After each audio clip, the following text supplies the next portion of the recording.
Sir recording on আছে, আপনি class শুরু করতে পারেন। ঠিক, আমার আওয়াজ শোনা যাচ্ছে তো? হ্যাঁ স্যার, শোনা যাচ্ছে। ধন্যবাদ সবাইকে, শুভ সন্ধ্যা। আমাদের যে বিষয়টি আজকে নিয়ে ক্লাস শুরু হচ্ছে সেটি ওয়েস্টার্ন লজিক। যদিও তার মূল একটি বিষয় আজকে আলোচনা হবে, সবগুলোই মূল বিষয়। ওয়েস্টার্ন লজিকে আমাদের এসএলএসটি এবং ইএসসি সব সিলেবাসেই রয়েছে, এমনকি নেট সেটেও রয়েছে। যদিও থাকা সিলেবাসে থাকা এবং সিলেবাসের কোন পরীক্ষার জন্য সেই সিলেবাসের মধ্যে রয়েছে তার ধরন মধ্যে পার্থক্য থাকে। যেমন যদি নেট সেটের জন্য হয়, বিষয়বস্তু একই, কন্টেন্ট একই। নেট সেটের ক্ষেত্রে আমি আবশ্যিকভাবে যেমন বলি যে ইংরেজিটাতে পড়তে হবে। আর কেন এই পদ্ধতিগত পার্থক্যের কথাটা বললাম, কেননা বাংলায় পড়ার ইংরেজি পড়ার মধ্যে বিস্তর ফারাক রয়েছে। আমরা বাংলাতে এ যাবত অব্দি অনেক পড়েছি, প্রত্যেকে নিজের সাবজেক্ট যেহেতু এটি, কিন্তু তারপরে দেখা যায় যে বিষয়টাতে নেট সেটে করতে গিয়ে, অ্যান্সার করতে গিয়ে আমাদের বেগ পেতে হচ্ছে। অর্থাৎ একটা পদ্ধতিগত পার্থক্য থাকে পরীক্ষাগত পার্থক্যের কারণে। কিন্তু যেহেতু বিষয়টা আজকে এসএলএসটি ওয়েস্টার্ন লজিকের সিলেবাস আলোচনা এবং পর্যায়ক্রমিকভাবে একটি বিষয়কে আলোচনা, এবং অবশ্যই পিএসসি সিলেবাসেও রয়েছে, পিএসসিও অ্যাসিস্ট্যান্ট মাস্টার এবং মিস্ট্রেসের জন্য যে সিলেবাসটা বের করে সেখানেও রয়েছে ওয়েস্টার্ন লজিকের কিছু পার্ট। তারই একটি কমন বিষয় আজকে বিস্তারিত আলোচনা হবে আরোহমূলক পদ্ধতি থেকে। তার আগে আমি এসএলএসটি যে ওয়েস্টার্ন লজিকের সিলেবাসটা রয়েছে সেটা একটু বিশদ না হলেও অন্তত একটু বর্ণনা প্রয়োজন রয়েছে। কেন প্রয়োজন রয়েছে? কেননা এই সিলেবাসটা আমরা অনেক সময় দেখতে পারি যে সিলেবাসটার কি সমস্যা হয়, একটা সিলেবাসের আমাদের যেভাবে থাকে সেভাবে আমরা বর্ণনায় বুঝতে পারি না, বা অনেক সময় ভেবে নেই যে পুরোটা বিস্তারিত পড়তে হবে, বা অনেক সময় ছোট করে থাকলে বেছে বেছে পড়বার চেষ্টা করি। অর্থাৎ বলতে যেটা চাইছি, যেমন পিএসসি সিলেবাসে ছোট্ট করে উল্লেখ থাকে সিলেবাসটি, সেখানে অনেক সময় আমরা শুধু ওইটুকুই পড়ে নেই, তার আনুষঙ্গিক বিষয়গুলো পড়ি না। আবার এখানের ক্ষেত্রে, আবার এসএলএসটি অর্থাৎ এসএসসির ক্ষেত্রে সিলেবাসটা বিস্তারিত করে থাকে, অনেকটাই, মনে হয় পুরো বইটাই রয়েছে। এটা বলার অর্থ এই নয় যে পিএসসি সিলেবাসটা ছোট, এসএসসি সিলেবাসটা বড়। পিএসসি সিলেবাসের ওইটুকু উল্লেখ থাকলেও আনুষঙ্গিক সবকে নিয়ে পড়তে হয়, অর্থাৎ লজিকের অনেকটা অংশই, বেশিরভাগটাই পড়তে হয়, কিন্তু সিলেবাসে উল্লেখ থাকে ছোট করে। আবার এসএসসি সিলেবাসটা হচ্ছে দেখা যাচ্ছে সেলফ ডেসক্রাইবিং একটা সিলেবাস, অনেক সবকিছু উল্লেখ করা আছে, ভেঙে ভেঙে দেওয়া আছে, দেখে ঘাবড়ে যাওয়ার মতো যে এটা তো এত বড় সিলেবাস, সবই রয়েছে মনে হচ্ছে। তেমন আবার ঘাবড়ানোর কিছু নেই। এটা মানে এই নয় যে সব রয়েছে এবং খুব কঠিন, তা নয়। প্রত্যেকটা ইউনিটকে আলাদা করে লজিক উল্লেখ উল্লেখ করে দিয়েছি, কি কি বিষয়ের মধ্যে পড়তে গেলেই আসবে। এই জন্য সিলেবাসটা বর্ণনা খুব প্রয়োজন। এটা নিছক কোনো বর্ণনা নয়, এটা সিলেবাসটা আগে দেখতে হয়। অন্ধের মতো পড়া, ব্লাইন্ড রিডিং কখনোই আমাদের ক্ষেত্রে ভালো সোপান নয়, ধাপ নয়। তাই আমাদের একটু বেছে নিয়ে পড়তে হয়। কোন বই পড়বো, কিভাবে পড়বো সেটাও গুরুত্বপূর্ণ। মুখস্থ করব মানে রোট লার্নিং, যেটা একেবারেই আমাদের চাকরি পরীক্ষার জন্য একটা বাধা, একটা অন্তরায়, যার জন্য আমাদের। হ্যাঁ, আপনার ভয়েসটা একটু লো আসছে, তো একটু সাউন্ডটা বাড়িয়ে দিন তো ডিভাইসের। আচ্ছা আচ্ছা, ভয়েসটা লো আসছে না? এবারও কি লো আসছে? শোনা যাচ্ছে আওয়াজটা? হ্যাঁ স্যার, শোনা যাচ্ছে। একটু সামনাসামনি থেকে কথা বলে ভালো হবে। আচ্ছা আচ্ছা, ঠিক ঠিক ঠিক আছে। যেটা বলছিলাম আর কি, হ্যাঁ, তাহলে এই জন্য বর্ণনা জরুরি আর কি। পদ্ধতিগত তো ব্যাপার রয়েছেই, তাই পুস্তকগত পার্থক্যও আছে। যেমন ইংরেজিতে পড়লে তার কিছু বই আলাদা, বাংলায় পড়লে আলাদা। যাই হোক, সেসব বইয়ের বর্ণনা এখন আর যাচ্ছি না। এবার আমি সরাসরি সিলেবাসটাই কি কি আছে, কোন কোন অংশ বেশি জোর দেব, সঙ্গে আর তদ অনুযায়ী পুস্তকের নাম উল্লেখিত হতেই পারে এবং কোন কোন জায়গা থেকে কোশ্চেন এসে থাকে। নাহলে আমাদের কাছে একটা বড় মনে হবে, একটা বড় সমুদ্রের মতো সরাসরি চলে হ্যাঁ স্যার, যাচ্ছি। একটু বই, সরি, হুম, বইগুলো মাঝে মধ্যে একটু বলে দিলে ভালো হয়, আপনার খুবই উপকার হয়। হ্যাঁ বলে দেবো। আচ্ছা, is there anyone not understanding my Bengali language? I mean, is there anyone non-Bengali speaking person? কেউ কি আছে? অবাঙালি তো কেউ নেই, তাই না? তাহলে আমাকে বাইলিঙ্গুয়াল হতে হতো। ঠিক আছে, আমি তাহলে বাংলাতেই বলছি। প্রথম যে বিষয়টা রয়েছে, categorical proposition and classes. Quality, quantity and distribution of terms, দুটোই কোয়ালিটি আছে। যাই হোক, টাইপিং মিস্টেক হয়েছে, চিন্তার কিছু নেই। Quality, quantity and distribution of terms, কি কি পড়বো, কি কি বলতে চাইছে, বিষয়ে অনেক কিছুই আছে। আমরা আলোচনা করলে দেখতে পাবো যে অনেক কিছু হয়তো একটু স্কিপ করে গেলে অসুবিধা হবে না। আমি বলে দেবো কোন জায়গাগুলো থেকে কোনোভাবে প্রশ্ন আসার সম্ভাবনা থাকে না। যেমন মিলের মেথড বলতে কি বলবো, পরেই বা আসি। তাহলে quality, quantity and distribution of terms, translating categorical proposition into standard. এই যে translating categorical proposition into standard form, এটা সিলেবাসে থাকলেও মূলত ওভাবে কোনো কোশ্চেন করতে দেওয়ার অবজেক্টিভ বা এমসিকিউ তে সুযোগ থাকে না। দুয়ের বা লিখিত যখন ছিল তখনও একটা সম্ভাবনা ছিল। সিলেবাসটা রিমেন আনচেঞ্জ, একই রয়েছে। তবে কি তাহলে ওই নিরপেক্ষ বচনকে কি করে তার আকারে আনবো, সেটাকে একেবারে বাদ দেবো না। যেমন ধরে নিন কোশ্চেন থাকতে পারে, কোনো একটা স্টেটমেন্ট দেওয়া থাকলো, হোয়াট ইজ দ্য প্রপার, বাংলায় বললে নিম্নলিখিত কোনটি সঠিক বচনের আকার। এটা খুব সহজ আর কি, কিন্তু এটা অন্যভাবে আসতে পারে। যেমন আমরা জানি আমাদের যদি কেবলমাত্র যদি শব্দগুলোর মতো অনুরূপ শব্দ থাকে, তাহলে উদ্দেশ্যবিধের স্থান পরিবর্তন করে। এবার পরীক্ষার সময় সবার তো প্রিপারেশন বা প্রস্তুতি ঠিকঠাক থাকে না। কেউ গিয়ে ওই সকল শিক্ষক মাত্রেই বা কেবলমাত্র শিক্ষকই হন জ্ঞানী, তাহলে সব কেউ হয়তো তার প্রাথমিক পড়াশোনা ভেবে নিল তাহলে তো সবাইকে বলছে, তাহলে এ করে দিলাম এবং উদ্দেশ্য বিদ্যার স্থান অপরিবর্তিত রেখে দিলেন, তাহলে কিন্তু ভুল হয়ে যাবে। তো এই জন্য এগুলো জানা দেখা প্রয়োজন। খুব সহজ বলে অনেক সময় অনেকে কি করেন, অনেকেই করে, আমার ছাত্রছাত্রী অনেকে এসে বলে, স্যার আসলে তো ওগুলো বাদ দিয়ে দিয়েছিলাম, একেবারেই সহজ ছিল, ভেবেছিলাম যে এইগুলো বচনের রূপান্তর, নিরপেক্ষ বচনের রূপান্তর, এগুলো আবার কি পড়বো। কিন্তু দেখতে পাচ্ছি ওখানে দু একটি কোশ্চেন ছিল, আপনারাও দেখে থাকবেন বা ওই আপনারাও নিজেরা পরীক্ষা দেওয়ার পর নিজেদের মধ্যে একটু, আচ্ছা এটা কি হতো, এটা ঠিক এটা হতো না এটা হতো, বিভিন্ন জায়গা থেকে জিজ্ঞাসা করে বা দেখতেও পারি সোশ্যাল মিডিয়াতে যে এটা সঠিক বচনটা কি হবে। তার মানে আমরা বুঝতে পারছি সঠিক বচনটা কি হবে, নিরপেক্ষ বচন, এটা নিয়েও কিন্তু আমাদের অনেক সন্দিগ্ধমান থাকে যদি প্রস্তুতি ভালো না থাকে।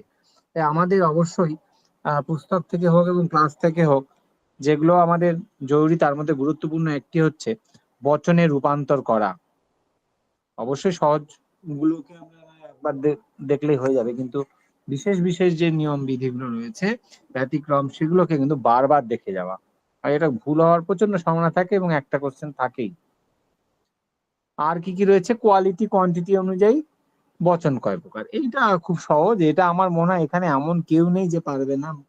কোনটা ইউনিভার্সাল প্রপোজিশন, মানে কোনটা সার্বিক বচন, কোনটা বিশেষ বচন, এবং গুণ পরিমাণ অনুযায়ী বচনের ভেদ, এটা সবার কাছে সহজ, আমি জানি। ডিস্ট্রিবিউশন অফ টার্মস, এইটা কিন্তু আবার খুব গুরুত্বপূর্ণ। এটা বাংলায় বলতে গেলে পদের ব্যাপ্যতা।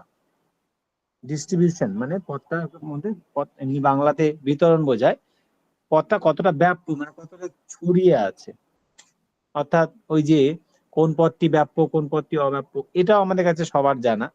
আর ব্যাখ্যা তো এখানে লিখতে আসার ব্যাপার নয়, কেন এ বচনের বিধেয় পদ অব্যাপ্য, যখন আবার ও বচনের উদ্দেশ্য পদ, এই যে ব্যাপারগুলো, এই ব্যাপারগুলো ব্যাখ্যায় আসবে না। তাই এই জায়গাগুলো এমনি আমাদের জেনে থাকলেই হবে, এগুলো ওখানে ব্যাখ্যায় চাইবে না। আর পদের ব্যাপ্যতা ব্যাখ্যাটা এটা খুব গুরুত্বপূর্ণ, এটা অনেকেই সঠিকভাবে এই অবধি আলোচনা করলেও, আই অবধি করতে পারলেও ও এই ব্যাখ্যাতে কাজ করতে পারেন না। তাই আমাদের জানা প্রয়োজন বিশেষ করে ভাইভা ভর্সির জন্য খুব গুরুত্বপূর্ণ। ইন্টারভিউতে অনেক সময় এটা জিজ্ঞাসা করা হয় যে পদের যে 4টি বচন রয়েছে তার যে পদগুলোর ব্যাপ্যতা কি কি নিরিখে হয়, এটা ব্যাপ্যতা বলতে কি বোঝায়। হ্যাঁ, আমরা সরাসরি বলে দিতে পারি এটি ব্যাপ্য এটা অব্যাপ্য, কেন সেটা অনেক সময় অনেকে বলে উঠতে পারেন না। তাই এটাও যোগ আমাদের কাছে খুব গুরুত্বপূর্ণ, এটা একেবারে অবহেলার জায়গা নয়। যেটা দাঁড়ালো এখান থেকে আমরা অবশ্যই পদের ব্যাপ্যতাটা একটু পড়তে পারি, প্রশ্নোত্তরের জন্য বেশি দেখতে হবে বচনের রূপান্তর গুলো, নিরপেক্ষ বচনের রূপান্তর গুলো। তারপরে রয়েছে ইমিডিয়েট ইনফারেন্স, কনভার্সন, অবভার্সন, কন্ট্রাপোজিশন। আরো 2-1টি ফর্ম আছে গুরুত্বপূর্ণ, আমাদের কাছে 3টে, এর থেকে পরীক্ষা আসবে। আবর্তন, বিবর্তন, সমবিবর্তন। আবর্তন, বিবর্তন, সমবিবর্তনে কি কি পড়বো ওখানে তো লিখতে দেবে না। আবর্তন বিবর্তনের নিয়মাবলী গুলো লিখুন, সমবিবর্তনের নিয়মাবলী গুলো লিখুন।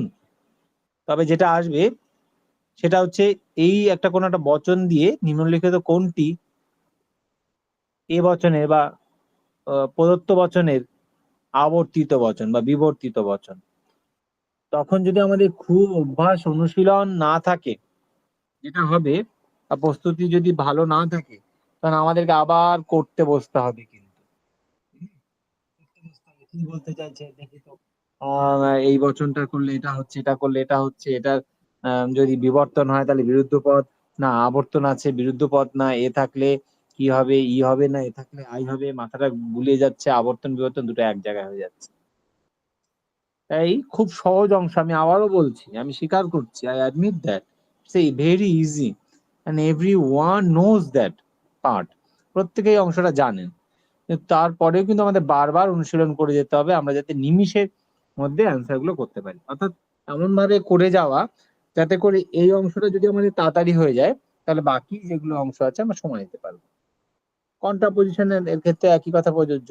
এগুলোর ক্ষেত্রে একটা বিশেষ দ্রষ্টব্য রয়েছে আমার বলবার বিষয়। দুরকম ভাবে এগুলো উত্তর করা যেতে পারে, বিশেষ করে কন্ট্রাপোজিশনের ক্ষেত্রে, সমবিবর্তনের ক্ষেত্রে। একটা হতে পারে যে বিবর্তন, আবর্তন, তারপরে বিবর্তন, এ তো 3টে ধাপ, বিয়াবি সংক্ষেপে বলে।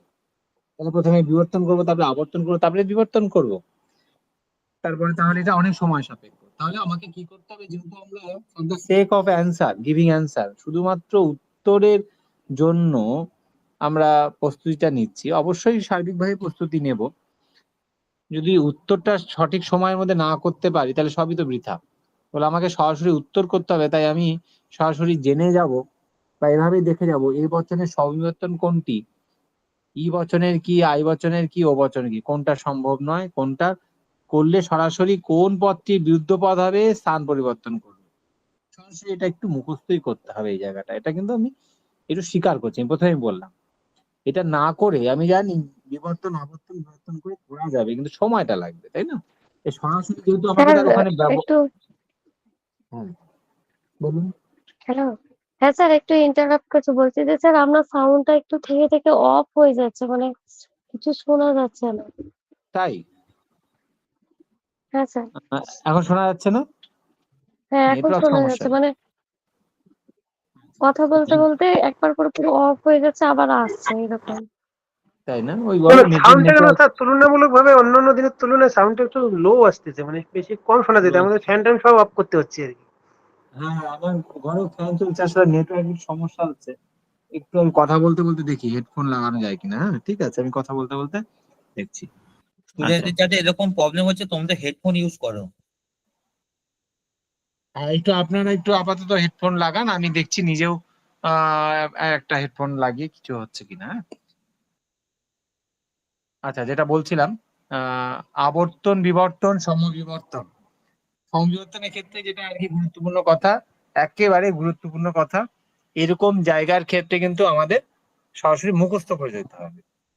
আমি বারবার ব্যাখ্যার কথা বলি, কিন্তু সমবিবর্তনের মতো জায়গাগুলোর ক্ষেত্রে মুখস্থ করে যেতে হবে, না হলে ইট উইল টেক টাইম। একদম বাস্তব কথা, অনেকেই দেখেছি না মুখস্থ করবো না, শুধু বর্ণনা করে যেভাবে পড়েছি সেভাবেই পড়বো, তাদের ওই একগমের কারণে কিন্তু অনেক সময় নষ্ট হয়েছে। সরাসরি সমবিবর্তনের ক্ষেত্রে আমরা বেশিরভাগই এভাবেই পড়ি, আমরা জানি, তবুও বললাম অনেকে আছে ব্যাখ্যা করে পড়ে, যেহেতু ওখানে ব্যাখ্যা লিখতে দেবে না, ওখানে সরাসরি এই বচনটির ব্যবর্তিত রূপটি কি হবে ওটা আসবে, তাই আমাদের এই জায়গাগুলো অপোজিশন। আমরা এটা জানি, বিরোধিতা চতুষ্কোণ বিভিন্ন নামে বাংলায় রয়েছে। এই জায়গাতে একেবারে বারবার অনুশীলনের প্রয়োজন আছে। এই জায়গাগুলো কোশ্চেন আনসারের জায়গা, যদি সামনে সিলেবাস থাকে আপনার মার্ক করে রাখুন। এক হচ্ছে এই আবর্তন বিবর্তন সমিবর্তন স্কয়ার অফ অপোজিশন, এই অংশটা খুব প্রশ্নোত্তরের জায়গা, আর থাকেই, ট্রেন্ডিংটা ফলো করলে বোঝা যাবে। স্কয়ার অফ অপোজিশনে কি কি থাকে, প্রশ্ন হচ্ছে কি কি আমাদের পড়তে হবে। এই যে determination of truth value of proposition উল্লেখ করে দিয়েছে, given the truth value of another proposition. Square of proposition শুধুমাত্র বিরোধিতার সম্পর্কই নয়, এটা অনেকে তো বলে দুটো বচনের মধ্যে সম্পর্ক, ইটস অলসো অনুমান, মানে ইন্সপারেন্স, এটাও একটা অনুমান। এবং এটা একটা কি অনুমান, অমাধ্যম অনুমান কিন্তু, তাই না? এই যে এ আর ই বচনের মধ্যে সম্পর্ক, এ আই বচনের মধ্যে সম্পর্ক, এ ও, এই যে দুটো বচনের মধ্যে সম্পর্ক, মানে একটা যদি প্রেমিস হয় আরেকটি তাহলে কনক্লুশন, তাহলে এগুলো কিন্তু একটা অনুমানও। আমরা জানি এটাকে কি বলে, বিরোধানুমান। এই জায়গাগুলো কিন্তু আমাদের অনেক সময় খুব সহজ হলেও আমাদের মাথায় খেয়াল থাকে না।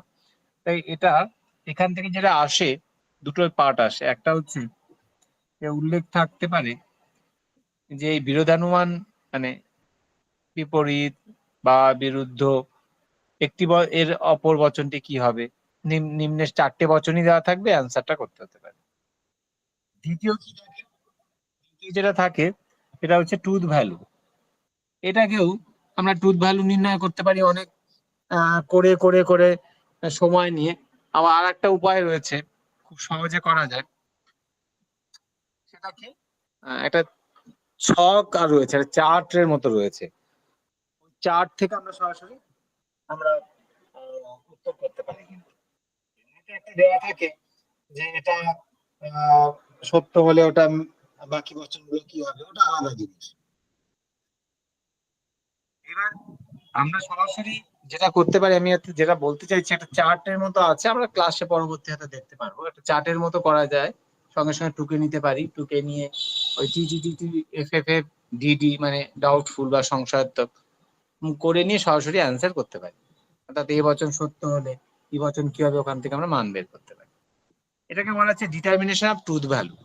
এটা with the help of square of opposition, ওই একই জায়গা থেকে আসা। এটা বিরোধিতার চতুষ্কোণ থেকে কিন্তু সত্য মূল্য নির্ধারণটাও বের হয়। আমরা যেহেতু ওভাবে পড়িনি, বেশিরভাগই পড়ি না, তাই আমরা ভুলে যাই। কিন্তু আমরা যদি বিস্তারিত ব্যাখ্যা করে পড়ি, আসলে ওই ব্যাখ্যাগুলোর মধ্যে থেকে ওই চারটা বের হয়। যেমন ওই ব্যাখ্যার মধ্যে লেখা থাকে, আমরা দেখতে পারবো কোন দুটো প্রপোজিশন একসঙ্গে সত্য হতে পারে না, কোন দুটো মানে বচন একসঙ্গে মিথ্যে হতে পারে না। এই যে এগুলো কিন্তু বিরোধানুমানের মধ্যে আছে, আর বিরোধানুমানই এই বিরোধিতার চতুষ্কোণ। এই জায়গাটা আমাদের ভালো করে দেখতে হবে। আবারও বলছি, আই রিপিট, এক হচ্ছে যে একটি বিরোধিতার সম্পর্কগুলো কোন কোন বচনের মধ্যে আছে এবং কি কি নাম আছে, এটা খুব জানা আমাদের সহজ, আরো একবার দেখে নিতে হবে, কয়েকবার দেখতে হবে।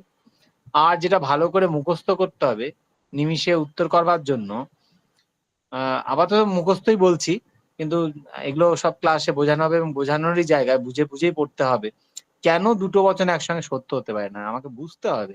আমি তো মুখস্থ বলে দিলাম, যদি ভাইভা ভিসিতে প্রশ্ন করে ইন্টারভিউতে, কেন বাবা দুটো বচন একসঙ্গে হতে পারে না, স্যার দুটো বচন হয় না, কেন হয় না, অন্য ক্ষেত্রে দুটো বচন একসঙ্গে সত্য হতে পারে। এগুলো ব্যাখ্যা আমাদের ক্লাসে আলোচিত হবে, এগুলো আমাদের আজীবন জানতে হবে, এগুলো একবার ভালো করে ব্যাখ্যা পড়ে গেলে মাথার মধ্যে থেকে যাবে। কিন্তু আমাদের আপাতত অ্যান্সার করবার জন্য একেবারে কি করতে হবে, একেবারে ওই মুখস্থ করে নিতে হবে। পরেরটা চলে যায় ক্যাটাগরিক্যাল সিলোজিজম, নিরপেক্ষ যুক্তি। এখান থেকে আমরা কি কি পড়বো, কিছু নিয়ম বিধি রয়েছে। এবার এই নিয়ম বিধিগুলো কি, নিয়ম বিধিগুলো খুব একটা জটিল নয়, সহজ, আমাদের সবারই জানা। আমরা তো ভাবছি যে সবাই নিরপেক্ষ যুক্তিগুলো নিয়ম জানি, এটা নিরপেক্ষ যুক্তির কথা বলছি।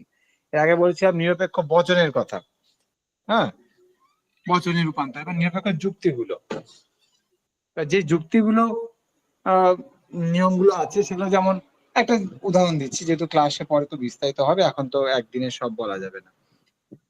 দুটো নঅর্থক বচন থেকে একটি বৈধ বা ভ্যালিড কনক্লুশন টানা যায় না, এটা একটা নিয়ম। এরকম কিছু সহজ নিয়মের বাইরেও কিছু বিশেষ বিশেষ নিয়ম আছে যে জায়গাগুলো থেকে প্রশ্ন থাকে। এই জায়গাটা আমাদের বুঝতে হবে কোন জায়গাগুলোকে আমরা বারবার পড়বো।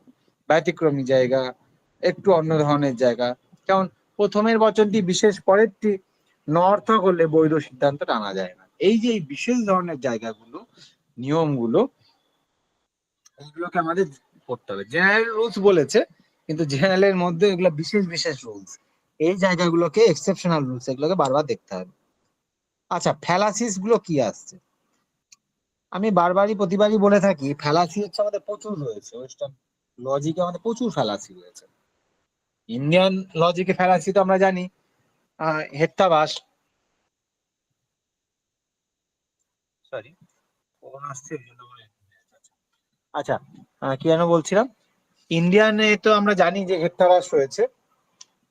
ওয়েস্টার্ন ফিলোসফিতে আমাদের অনেকগুলো ফ্যালাসি রয়েছে, ওয়েস্টার্ন লজিকে আর কি।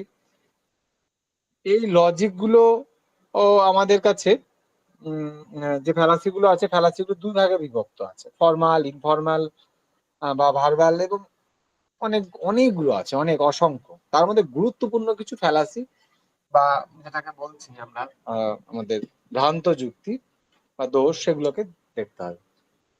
তার কোনগুলোকে দেখবো? বিশেষ করে যেই নিয়মগুলো মানে মেনটেন না হওয়ার ফলে যে দোষগুলো ঘটেছে সেগুলোকে, যেমন নিরপেক্ষ যুক্তির ক্ষেত্রে কিছু গুরুত্বপূর্ণ নিয়ম আছে যেগুলো মেনটেন করা প্রয়োজন একটি বৈধ সিদ্ধান্ত টানবার জন্য।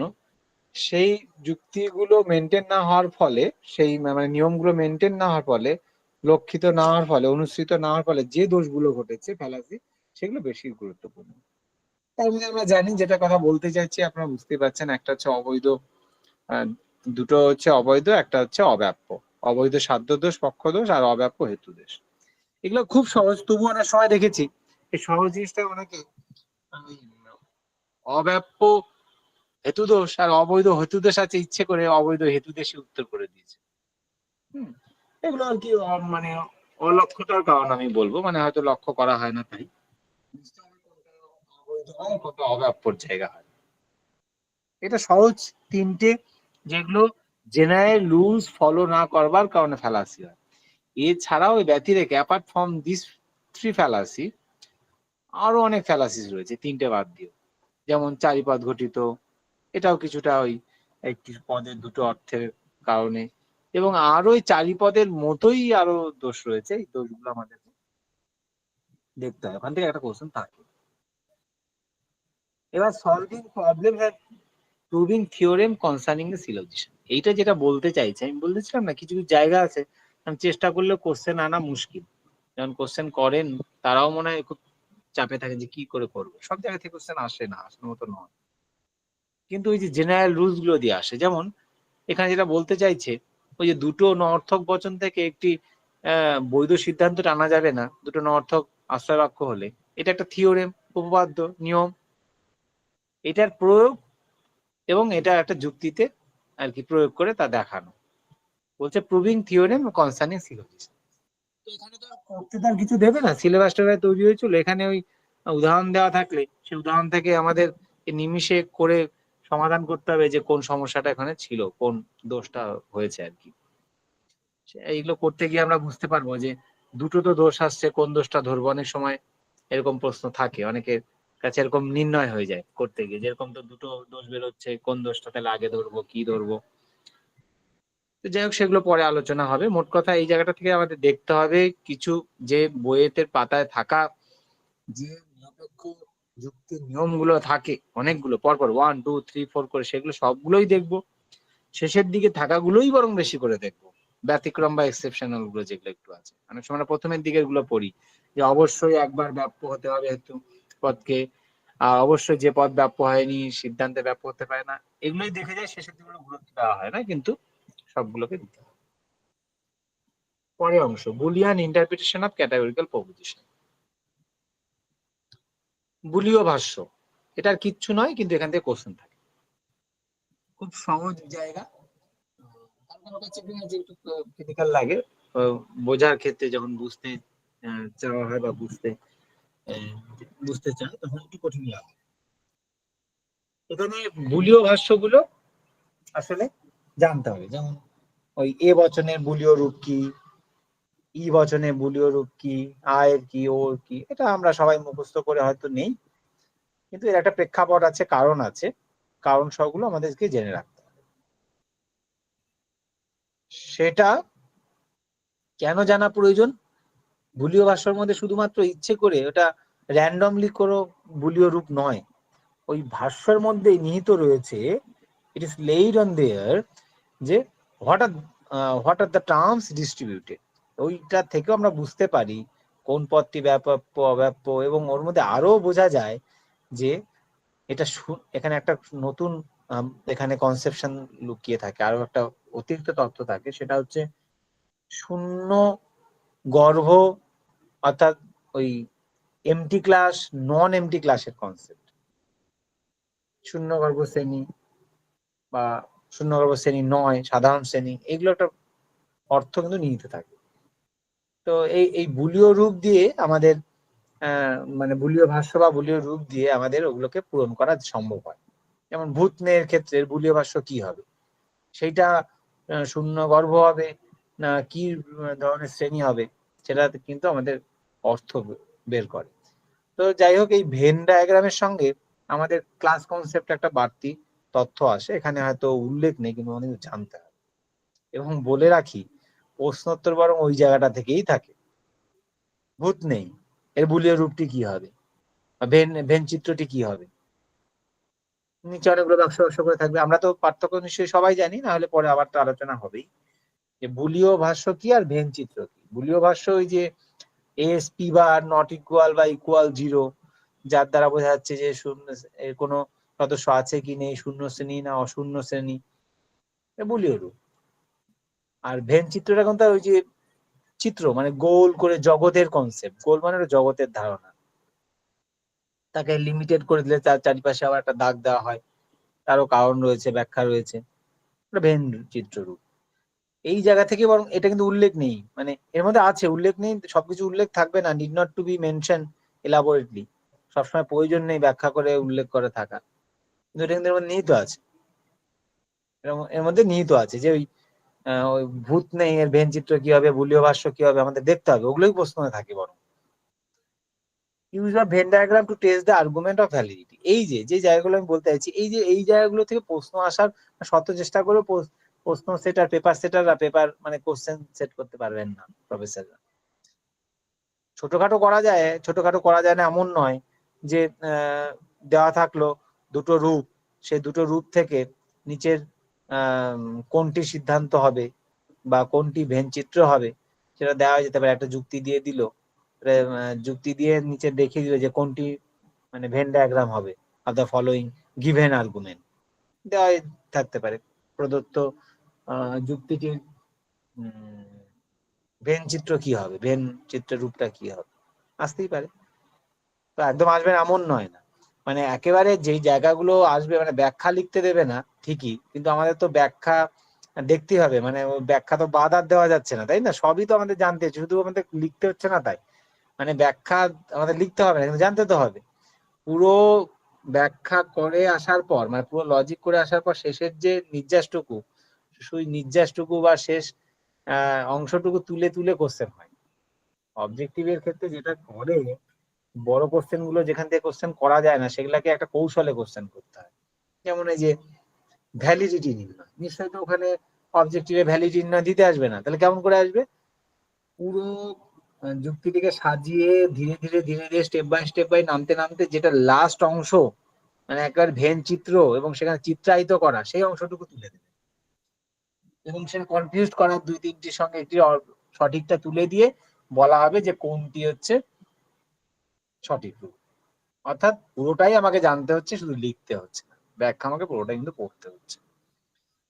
তাই কোনো অংশই বাদ যাবে না, আমি বলেছিলাম ঠিকই যে কোনো, আমি কিন্তু এটাও বলতেছিলাম যে কোনো অংশ বাদ যাবে না, তবে ব্যাখ্যা হয়তো আসবে না কোনোভাবে, কিন্তু আমাদের জানতে হবে। Review of the traditional laws of logic concerning aided inference and syllogism. বলছে এই ভেন ডায়াগ্রামের দ্বারা যেগুলো আমাদের ট্র্যাডিশনাল মানে যে সাবেকি যে যুক্তিগুলো, সেই যুক্তিগুলো আর কি প্রমাণ করা আর কি। কেমন?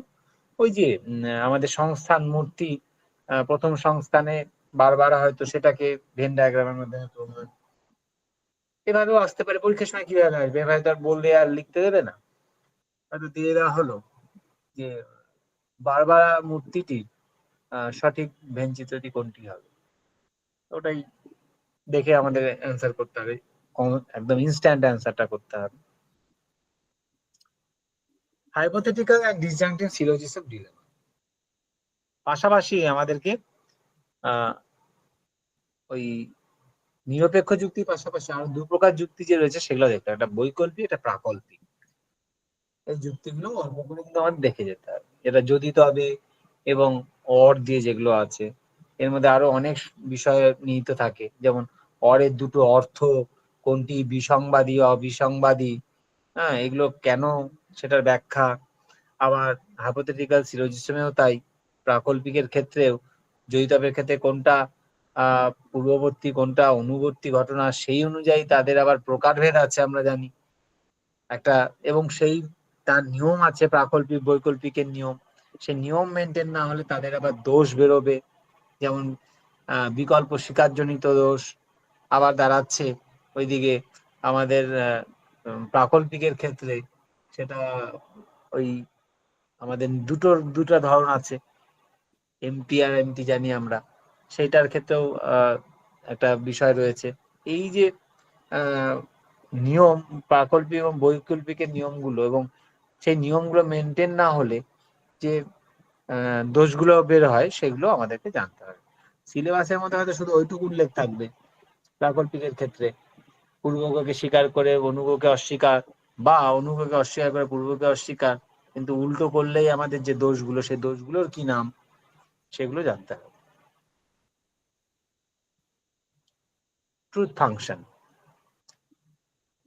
ট্রুথ ফাংশনের ক্ষেত্রে কি কি, এখান থেকে এক দুটো কোশ্চেন থাকে, এবং এখানে negation, conjunction, disjunction, conditional, biconditional testing argument from, কিচ্ছু নয়, এটা খুব সহজ বিষয়। এটা যেটা জানতে চেয়েছে, বলতে চেয়েছে আসলে ওই পি ডট কিউ, পি ভেল Q, negation P, P triple bar বা ইকুইভ্যালেন্স আমরা বলি কিউ,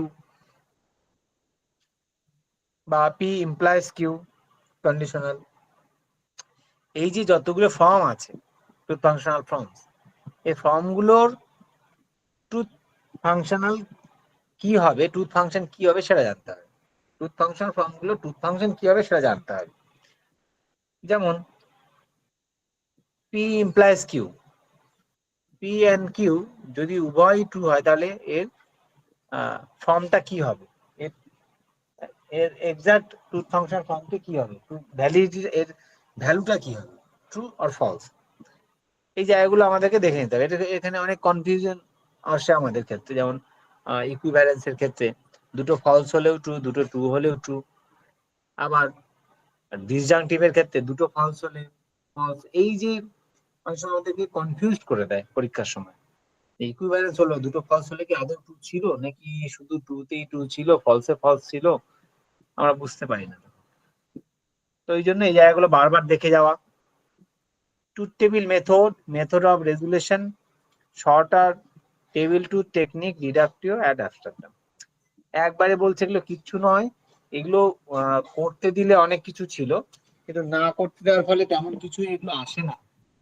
ঘুরে ফিরে সরাসরি যেটা থাকে সেটা ওই ফর্মগুলো দিয়ে দেওয়া থাকে, ফর্মগুলোর সঠিক ভ্যালুটা কি হবে সেটা নির্ণয় করার জায়গাটা থাকে। Testing statement form of validity of truth table method. Truth table মেথডের মাধ্যমে কিছু গিভেন স্টেটমেন্ট থাকবে, বচন দেওয়া থাকে, সে বচনগুলোর সত্য মূল্য কি হবে। এবার সত্য মূল্য দুইভাবে নির্ণয় হয় আমরা জানি। একটা যদি গিভেন ট্রুথ ভ্যালু যদি থাকে, যেমন P implies in bracket P implies Q বাইরে ডট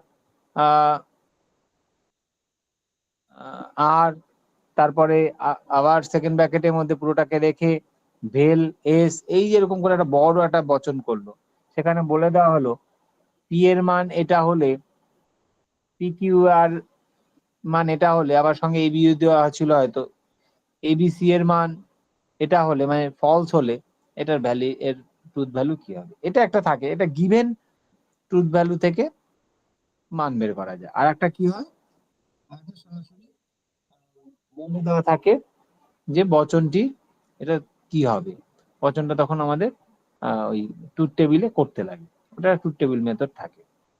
আমরা জানি তার গ্রাহক অনুযায়ী, যেমন পি কিউ যদি যদি শুধু একটাই থাকে পি, তাহলে দুটো পি কিউ থাকলে দুই মানে টু ইন্টু দি পাওয়ার হিসাবে নিতে হয়, তো 2 × 2 4টে নিতে হয় রো। এভাবে করে করে এটাই বলেছে যে মেথড অফ রেজুলেশন প্রুভিং ইনভ্যালিডিটি, বৈধতা অবৈধতাও নির্ণয় করা যায় ট্রুথ টেবিলের দ্বারা। আমরা জানি ট্রুথ টেবিলের মধ্যে কি মান থাকলে একমাত্র ফলস, বাকিগুলো ঠিক হবে। এইভাবে অর্থাৎ ট্রুথ ফাংশন, ট্রুথ টেবিলটাও আমাদের সংক্ষেপে দেখতে হবে।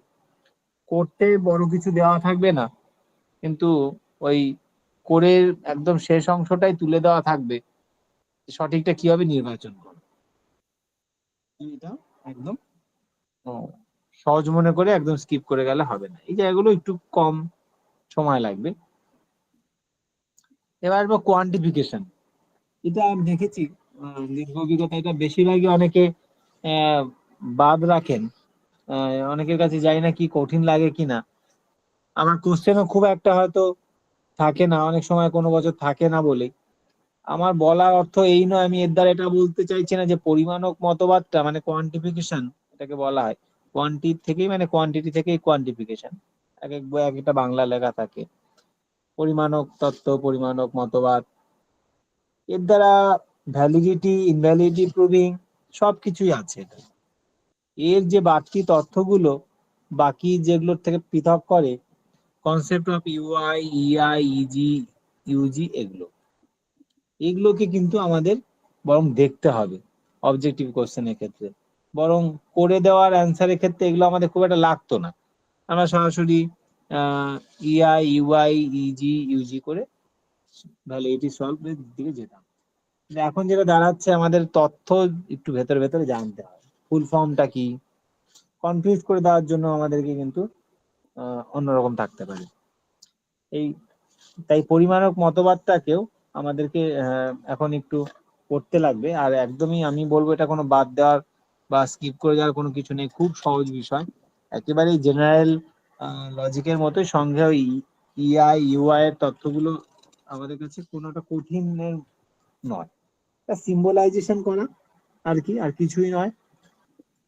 আর symbolization of singular proposition by quantification, অর্থাৎ এক ব্যক্তি বচনের সংকেত রূপ, তারপরে জেনারেল বচনগুলো সংকেত রূপ, এইগুলো জায়গা থেকে মূলত কোশ্চেন থাকে।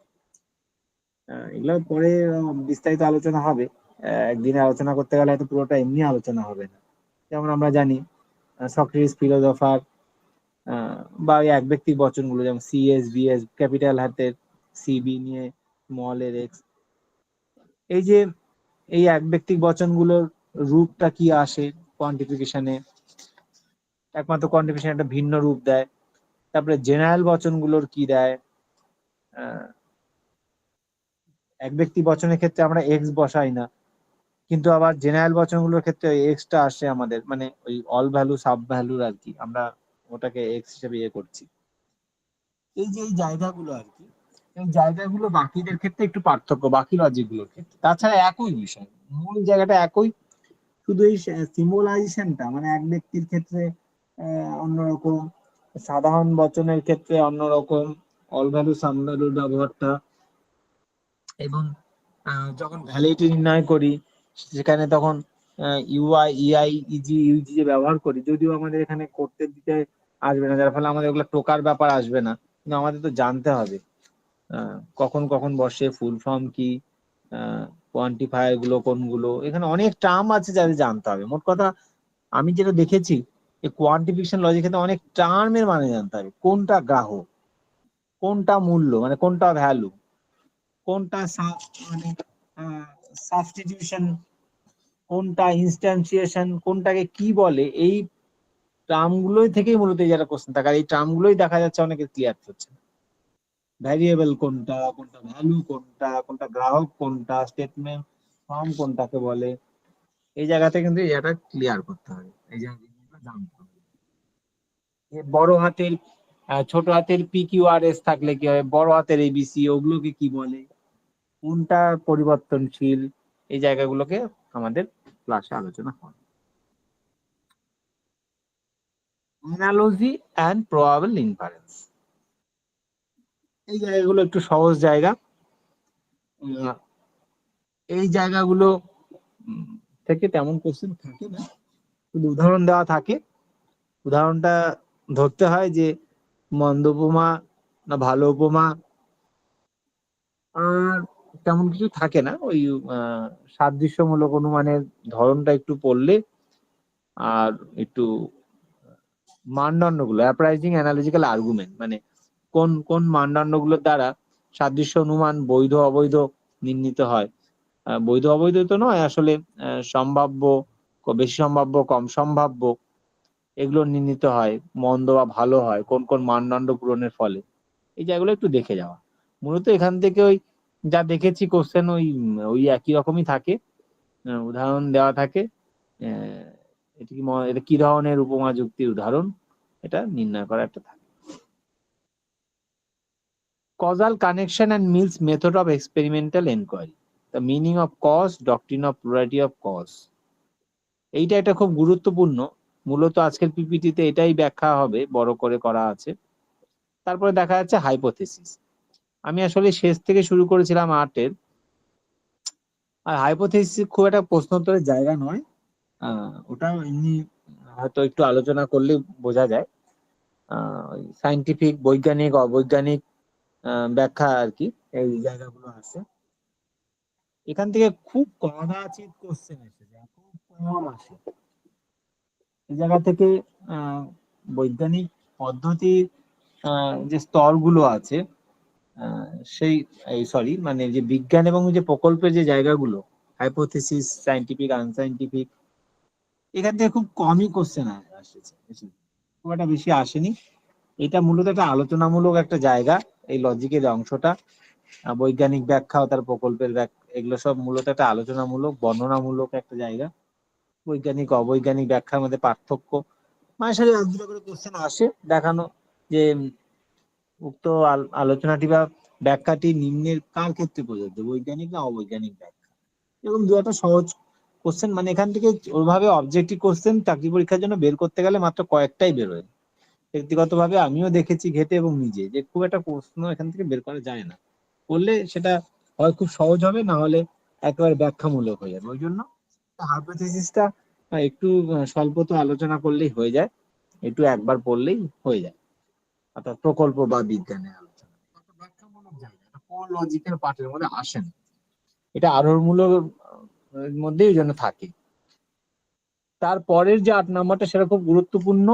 এটা যেটা বলতে চেয়েছে, মিলের তো 5টি পদ্ধতি পড়তেই হবে, এটা তো গুরুত্বপূর্ণই।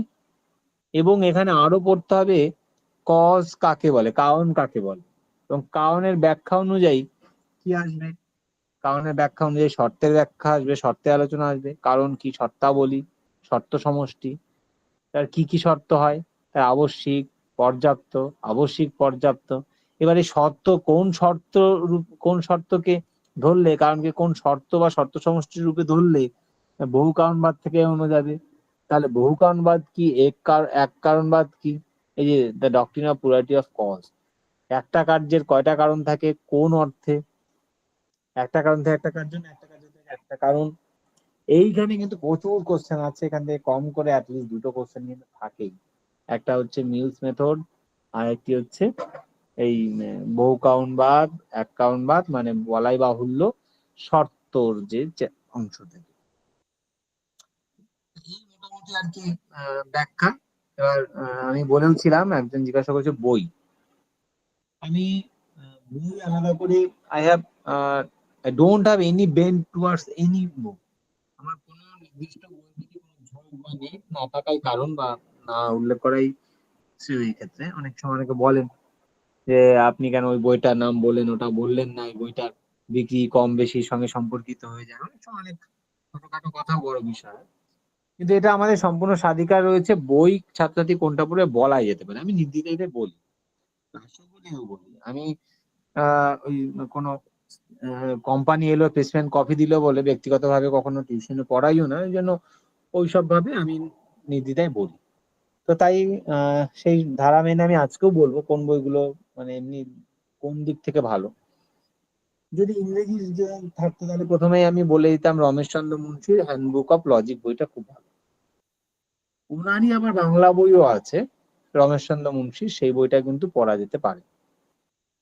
একটা ক্যাপসুলের মধ্যে টোটাল একটা সম্পূর্ণভাবে এক জায়গার মধ্যে উল্লেখ থাকে। এই একই ট্র্যাডিশনটা কিছুটা ফলো করেছেন সমানন্দ ভট্টাচার্যের বই। ওনার বইগুলো সত্যি মানসিকার্য খারাপ নয়, ভালোই আছে। যে যতই বলুক, অনেকে বইগুলো নিয়ে সমালোচনা করেন, বড় বড় অধ্যাপকরা বলেন না উনি সবই জানেন মনে হচ্ছে। যেটা বাস্তব যে উনি যতটা কত গুরুত্বপূর্ণ ভূমিকা রেখেছেন ছাত্রছাত্রীদের সাধারণ স্তরের জন্য, মানে চাকরি পরীক্ষার জন্য, এই গবেষণার ক্ষেত্রে কোন বই কাজে আসে একটা পরের বিষয়। চাকরি পাওয়ার পরে সবাই কিন্তু শুরুতে ওনার বই পড়েন। তা আমি নিজেও দেখেছি ওনার ওই একটা ছোট্ট ভলিউমের বই, তার মধ্যে মোটামুটি সবই আছে কিন্তু লজিকের গুরুত্বপূর্ণ জায়গা। আর ইংরেজি তো বললাম আরসি মুন্সি, তাছাড়াও যে দুই তিনটি বই পড়া যেতে পারে, যেমন আমরা একটা জানি লজিকের ক্ষেত্রে একটা গোটা বই একজন বের করেছেন, তিনি শুক্লা চক্রবর্তী, সম্ভবত প্রোগ্রেসিভ থেকে। বইটা খুব সহজ পাওয়া যায় বইয়ের দোকান, যেহেতু সব বই ভালো আসে। এবং ফিলোসফির বই বলতে আমরা ঘুরে ফিরে ওই প্রগতিশীলে পাই, সেন্ট্রালে পাই, হ্যাঁ, আর বুক সিন্ডিকেট সম্বন্ধে পাই। প্রোগ্রেসিভের এই শুক্লা চক্রবর্তীর বই, উনিও একজন কলেজের অধ্যাপিকা। ওনার এই বইটা একটা বড় কর্পাস, একটা বড় ভলিউম যেখানে সবকিছু উল্লেখ আছে। এই বইটাও পড়া যেতে পারে, খারাপ না। প্রথম দিকে কিছু বানান টানান একটু বিবরা টিবরা থাকলেও পরবর্তীতে অনেক সংযোজনে তিনি আরো ঠিক করেছেন ওটা। এটা একটা আমাদের কাছে বড় একটা আকারে দেওয়া। সেখানে আহ অনেকে বইটা নিজেরা নিজেরা পড়ে পড়ে বোঝার চেষ্টা করতে পারে। ছোট বইয়ের একটা সমস্যা কি, বইটাতে মূল জায়গাটা তুলে দেওয়া থাকে, আশেপাশে ব্যাখ্যা না থাকার ফলে অনেকে বুঝে উঠতে পারে না।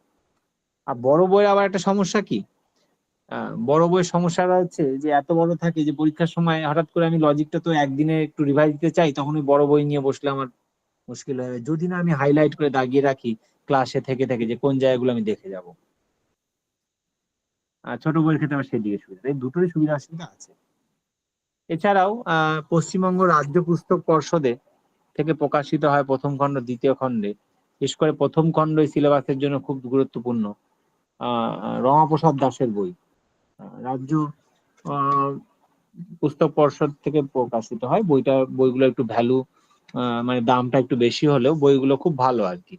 হ্যাঁ, ওখানে রমাপ্রসাদ দাস খুব পুরনো একজন ফিলোসফার, খুব সহজ করে উনি লিখেছেন। ওই বইটাও নেওয়া যেতে পারে। ওখানে সিলেবাসটা খুব ব্যাখ্যা ব্যাখ্যা করে করে করে আছে, এবং সূচিপত্রের মধ্যেও লক্ষ্য করেছি আমি একদম ব্যাখ্যা করে করে আছে, মানে ফট করে আমি কোনটা দেখতে চাইলে একদম ওই বিটানিকার মতো ওখানে কোন পেজে আছে চলে যাবে। অনেক সময় অনেকে সূচিপত্র দেখা যায় ওই ডেসক্রাইবিং সূচিপত্র হয় না, রামপ্রসাদ দাসের ক্ষেত্রে সিলেবাস সূচিপত্রটা কিন্তু খুব ব্যাখ্যামূলক আছে।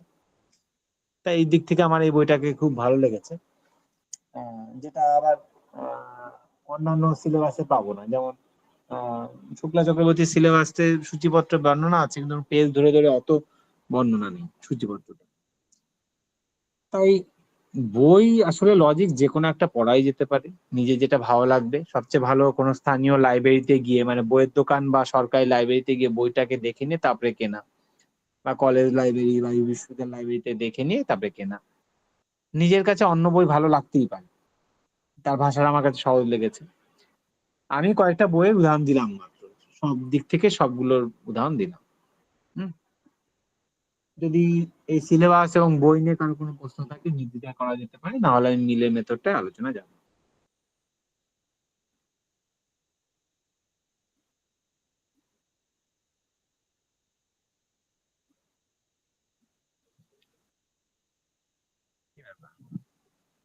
অফলাইন হয়ে যাচ্ছে না, শোনা যাচ্ছে আমার আওয়াজ?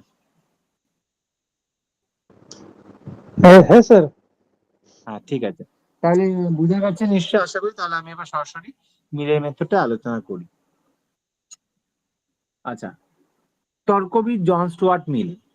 আমি স্বাভাবিকভাবে ইংরেজিতে রাখি, কিন্তু এসএলএসটি কথা ভেবে এবং অনুরোধ অনুযায়ী এটা বাংলায় করার চেষ্টা করি। বাংলাতে একটু বেগ পেতে হয়, কিন্তু আসল ছাত্রছাত্রীর জন্য কাজে আসবে সেটাই করেছি।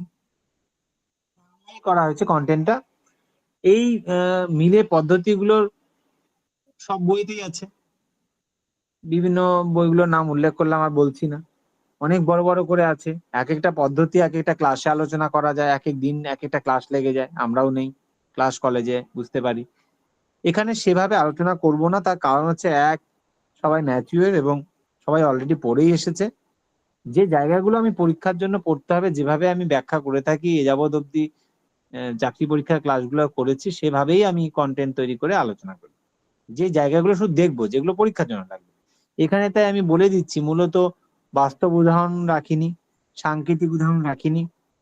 এগুলো আমরা নিজেরা বই থেকে দেখতে পারি, আর এগুলো দিয়ে কোনো কালে কোনো কোশ্চেন আসে না, আসার মতো জায়গাও নেই ওভাবে। যাই হোক, তর্কবিদ জন স্টুয়ার্ট মিল, জেস মিল, আরোহ অনুমানের ক্ষেত্রে কার্যকারণ সম্বন্ধ নির্ণয় করার জন্য 5টি পদ্ধতি প্রবর্তন করেছেন।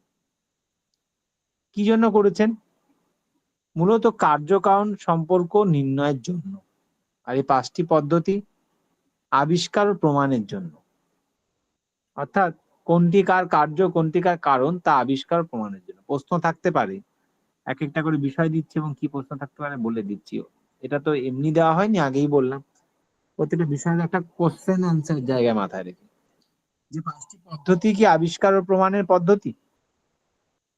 সার্বিকভাবে 5টি পদ্ধতি থেকে একত্রে আবিষ্কার ও প্রমাণের পদ্ধতি বললেও আমরা পরবর্তীতে দেখব কোন পদ্ধতিটি আবিষ্কারের এবং কোনগুলো আবিষ্কার এবং প্রমাণের। তাই 5টি পদ্ধতি মূলত আবিষ্কার ও প্রমাণের পদ্ধতি, যেখান থেকে কার্য কারণের কার্য আবিষ্কার ও প্রমাণের চেষ্টা করা হয়। কি প্রমাণ করা হয়? কার্যকারণ সম্পর্ক। এই পদ্ধতিগুলোকে আর কি কি বলা হয়? আরোহমূলক অনুশাসন বা সূত্র, ইন্ডাকটিভ ক্যাননস। এই কথাটা আমরা প্রায় গুরুত্বপূর্ণ অনেক বইতে পাবো। ইন্ডাকটিভ ক্যাননস কেন বলা হয়? এটা একটা সূত্র বা একটা অনুশাসনের মতো, যার দ্বারা কি হবে, যার দ্বারা পদ্ধতিগুলো অনুসৃত হবে। যার দ্বারা কার্যকারণ, অর্থাৎ কার্যকারণ বলতে আমরা যাদের পূর্ববর্তী এবং অনুবর্তী ঘটনা বলছি, সেগুলো কি হবে, অনুসৃত হবে। তাই এগুলো একটা অনুশাসন। যেমন কলেজ বা স্কুলের ক্ষেত্রে একটা অনুশাসন থাকে, সেই অনুশাসনটা অনুসৃত করতে হয়। অর্থাৎ প্রিন্সিপাল কোথায় বসবেন, ছাত্রছাত্রী কোথায় বসবেন, সবার একটা নির্দিষ্ট থাকে। তাই আরোহমূলক এই পদ্ধতিগুলোর দ্বারাও কার্য কোথায় বসবেন, কারণ কোথায় বসবে, একটা নির্দিষ্ট একটা জায়গা বা অনুশাসন দ্বারা বাধিত রয়েছে। তাই এগুলোকে অনেকে অনুশাসন সূত্র বলছে। আর এগুলোর উদ্দেশ্যই কি? কার্যকারণ সম্বন্ধের পরিপ্রেক্ষিতে সামান্য সংশ্লিষ্ট বচন প্রতিষ্ঠা করা। এইটা প্রশ্নোত্তরের জায়গা ছিল, এটা এসেই ছিল যে আরোহমূলক পদ্ধতিগুলোর মূল উদ্দেশ্য কি? কার্যকারণ সম্বন্ধ। কার্যকারণ সম্বন্ধের ভিত্তিতে সামান্য সংশ্লেষক বচন, সামান্য বচন, শুধু সংশ্লেষক বচন, শুধু সিদ্ধান্ত টানা। মাথায় রাখতে হবে, মূল লক্ষ্য কিন্তু সামান্য সংশ্লেষক বচন টানা। আমরা জানি আরোহ অনুমানের লাভ কেন বলে, যে আমরা ওখান থেকে একটা সামান্য বচন টানি বলি। যাই হোক, এটা একটা আমাদের জায়গা। 5টাকে একসঙ্গে পঞ্চ পরীক্ষণমূলক পদ্ধতি বলছে, তাই আমি একবারই কথাটাকে লিখে দিয়েছি পঞ্চ পরীক্ষণমূলক পদ্ধতি। অনেক জায়গায় বলা হচ্ছে বাংলা বই। 5টা কি পদ্ধতি আমরা জানি, এখানে উল্লেখ করা হয়েছে। সরাসরি চলে যাব ওই 5টি পদ্ধতির মধ্যে কোন পদ্ধতিটা কি ধরনের পদ্ধতি। জেমস মিল তিনি যে একটা একরূপতা লক্ষ্য করলেন জাগতিক ঘটনাগুলোর মধ্যে, আমরা জানি মানে ইউনিফর্মিটি, যে কার্যটা ঘটেছে মানে তার একটা কারণ থাকবে। আমরা সবসময় বলি না, এটা কোনো সময় হতেই পারে না কারণ ছাড়া কার্য। এই যে ইউনিফর্মিটি লক্ষ্য করে যে পদ্ধতিগুলো আবিষ্কার করলেন, এই পদ্ধতি কোনটা মৌলিক, কোনটা অমৌলিক, মানে মৌলিক নয়, মুখ্য নয়, সেগুলো আমরা প্রশ্নোত্তরের জায়গা, সেটা এখন আমরা একটু লেখার চেষ্টা করেছি। বলা হচ্ছে অন্বয় পদ্ধতি ও ব্যাতিরেকি পদ্ধতিকে মৌলিক পদ্ধতি রূপে উল্লেখ করা হয়। কেন? এ দুটি ছাড়া আর বাকি যে 3টি পদ্ধতি আছে সেগুলো মূলত এই দুটি পদ্ধতিরই পরিবর্তিত রূপ। আমি আবারও বলছি, এই পয়েন্টটাকে বারবার করে কিন্তু দেখতে হবে। এই পয়েন্টটার মধ্যে বেশ কিছু প্রশ্নোত্তরের জায়গা আছে, যদিও বুঝে নিয়েই পড়া হবে। অন্বয় পদ্ধতি একটা পরিবর্তিত রূপ হচ্ছে অন্য ব্যতিরেকি পদ্ধতি। কেন? অন্য পদ্ধতির মধ্যে আমাদের কি থাকে, ব্যতিরেকি এবং অন্য ব্যতিরেকি মধ্যে কি থাকে। আমি আবারও বলেছিলাম যে আমি কিন্তু সরাসরি ওই জায়গায় চলে যাব। আমি ওই অন্যের উদাহরণ কি, তারপরে মূর্ত উদাহরণ কি, অমূর্ত উদাহরণ কি, সেগুলো আমরা যাচ্ছি না। সেগুলো আমরা বই থেকে দেখবোই, আমরা সবাই জানি। আর এগুলো এক একটা দিনই এক একটা লেগে যাবে, পরে সময় হলো আলাদা বিষয়, আর ওগুলো কোনো প্রয়োজন নেই। সরাসরি চলে যাচ্ছে। কেন অন্যই পদ্ধতির রূপটি হচ্ছে অন্যই ব্যতিরেকি পরিবর্তিত রূপ। অন্য পদ্ধতির মধ্যে কি থাকছে? শুধু মিল, অন্যই লক্ষ্য করা হচ্ছে, তাই না? কারণ থেকে কার্য অনুসন্ধান করছি। যেমন সাংকেতিক বা অমূর্ত রূপে ABC বড় হাতের, ওইদিকে ছোট হাতের ABC। এইদিকে এটা একই রাখতে হবে, বড় হাতের এ, ডি ই দিলাম বড় হাতের, ওইদিকে ছোট হাতের এ দিয়ে ছোট হাতের ডি। অর্থাৎ আনুষাঙ্গিক ঘটনাগুলো পূর্ববর্তীতেও পরিবর্তন, অনুবর্তীও পরিবর্তন হচ্ছে। একটা বিষয়ে দুই ক্ষেত্রে মিল, তার মানে একটা বিষয়ে দুটো ক্ষেত্রে মিল, মানে তাহলে একটা যতবার ঘটেছে আর একটা ঘটনাও তার পূর্বে পূর্বে ঘটেছে, মানে ওই পূর্ববর্তী ঘটনাটা, অপরিবর্তিত ঘটনাটা পরবর্তী বা অনুবর্তী অপরিবর্তিত ঘটনার কারণ। বলবার উদ্দেশ্য, অন্যইতে এরকম উদাহরণ থাকে। আর ঠিক অন্যই ব্যতিরেকিতে কেমন থাকে? অন্যই ব্যতিরেকে আমরা দেখতে পাচ্ছি যে দুটোর মিলিত রূপ। তার মানে এই পরিবর্তিত রূপে আমরা কি কি পাবো? এই সংযুক্ত পদ্ধতিতে আমরা দেখতে পারবো এখানে সদর্থক দৃষ্টান্ত গুচ্ছ থাকবে কিছু, আর নঅর্থক কিছু দৃষ্টান্ত থাকবে, মানে কপির দেওয়া। একটা সদর্থক, একটা নঅর্থক। এই এই এই একটু এটা পরে এটা বলেই রাখি যে এই অন্য ব্যতিরেকের দৃষ্টান্তের মধ্যে একটা পার্থক্য আসে। কপি একটু অন্যরকম দিয়েছেন নঅর্থক এবং সদর্থকের মধ্যে। কপি নঅর্থকের ক্ষেত্রে কি করেছেন, ব্যতিরেকের মতো কি করেছেন, ওই এটাকে নঅর্থকে বাদ দিয়ে দিয়েছেন, মানে একটা ব্যতিরেকের উদাহরণ নিয়েছেন, একটা অন্য দিয়েছেন। আর এমনি আমরা জেনারেল যেটা পড়ি সেটা হচ্ছে 3টে ক্ষেত্রেই এর উপস্থিতি থাকে, এর সঙ্গে আরেকটি, মানে পূর্ববর্তী এবং পরবর্তী ঘটনার। আর নঅর্থকের ক্ষেত্রে দুটো ক্ষেত্রে, মানে পূর্বগো বা অনুগো বা পূর্ববর্তী অনুবর্তী ঘটনার ক্ষেত্রে দুটোরই অনুপস্থিতি থাকে। তো এটা আমরা বই দেখলে একটু বুঝতে পারবো, হয়তো কথা কথা বুঝতে পারছি না, কিন্তু আমরা সবাই জানি। যেটা বলতে চাইছিলাম, যে এখানে বলা হয়েছে যে অন্য পদ্ধতির পরিবর্তিত রূপ হলো অন্য ব্যতিরেকি। কেন?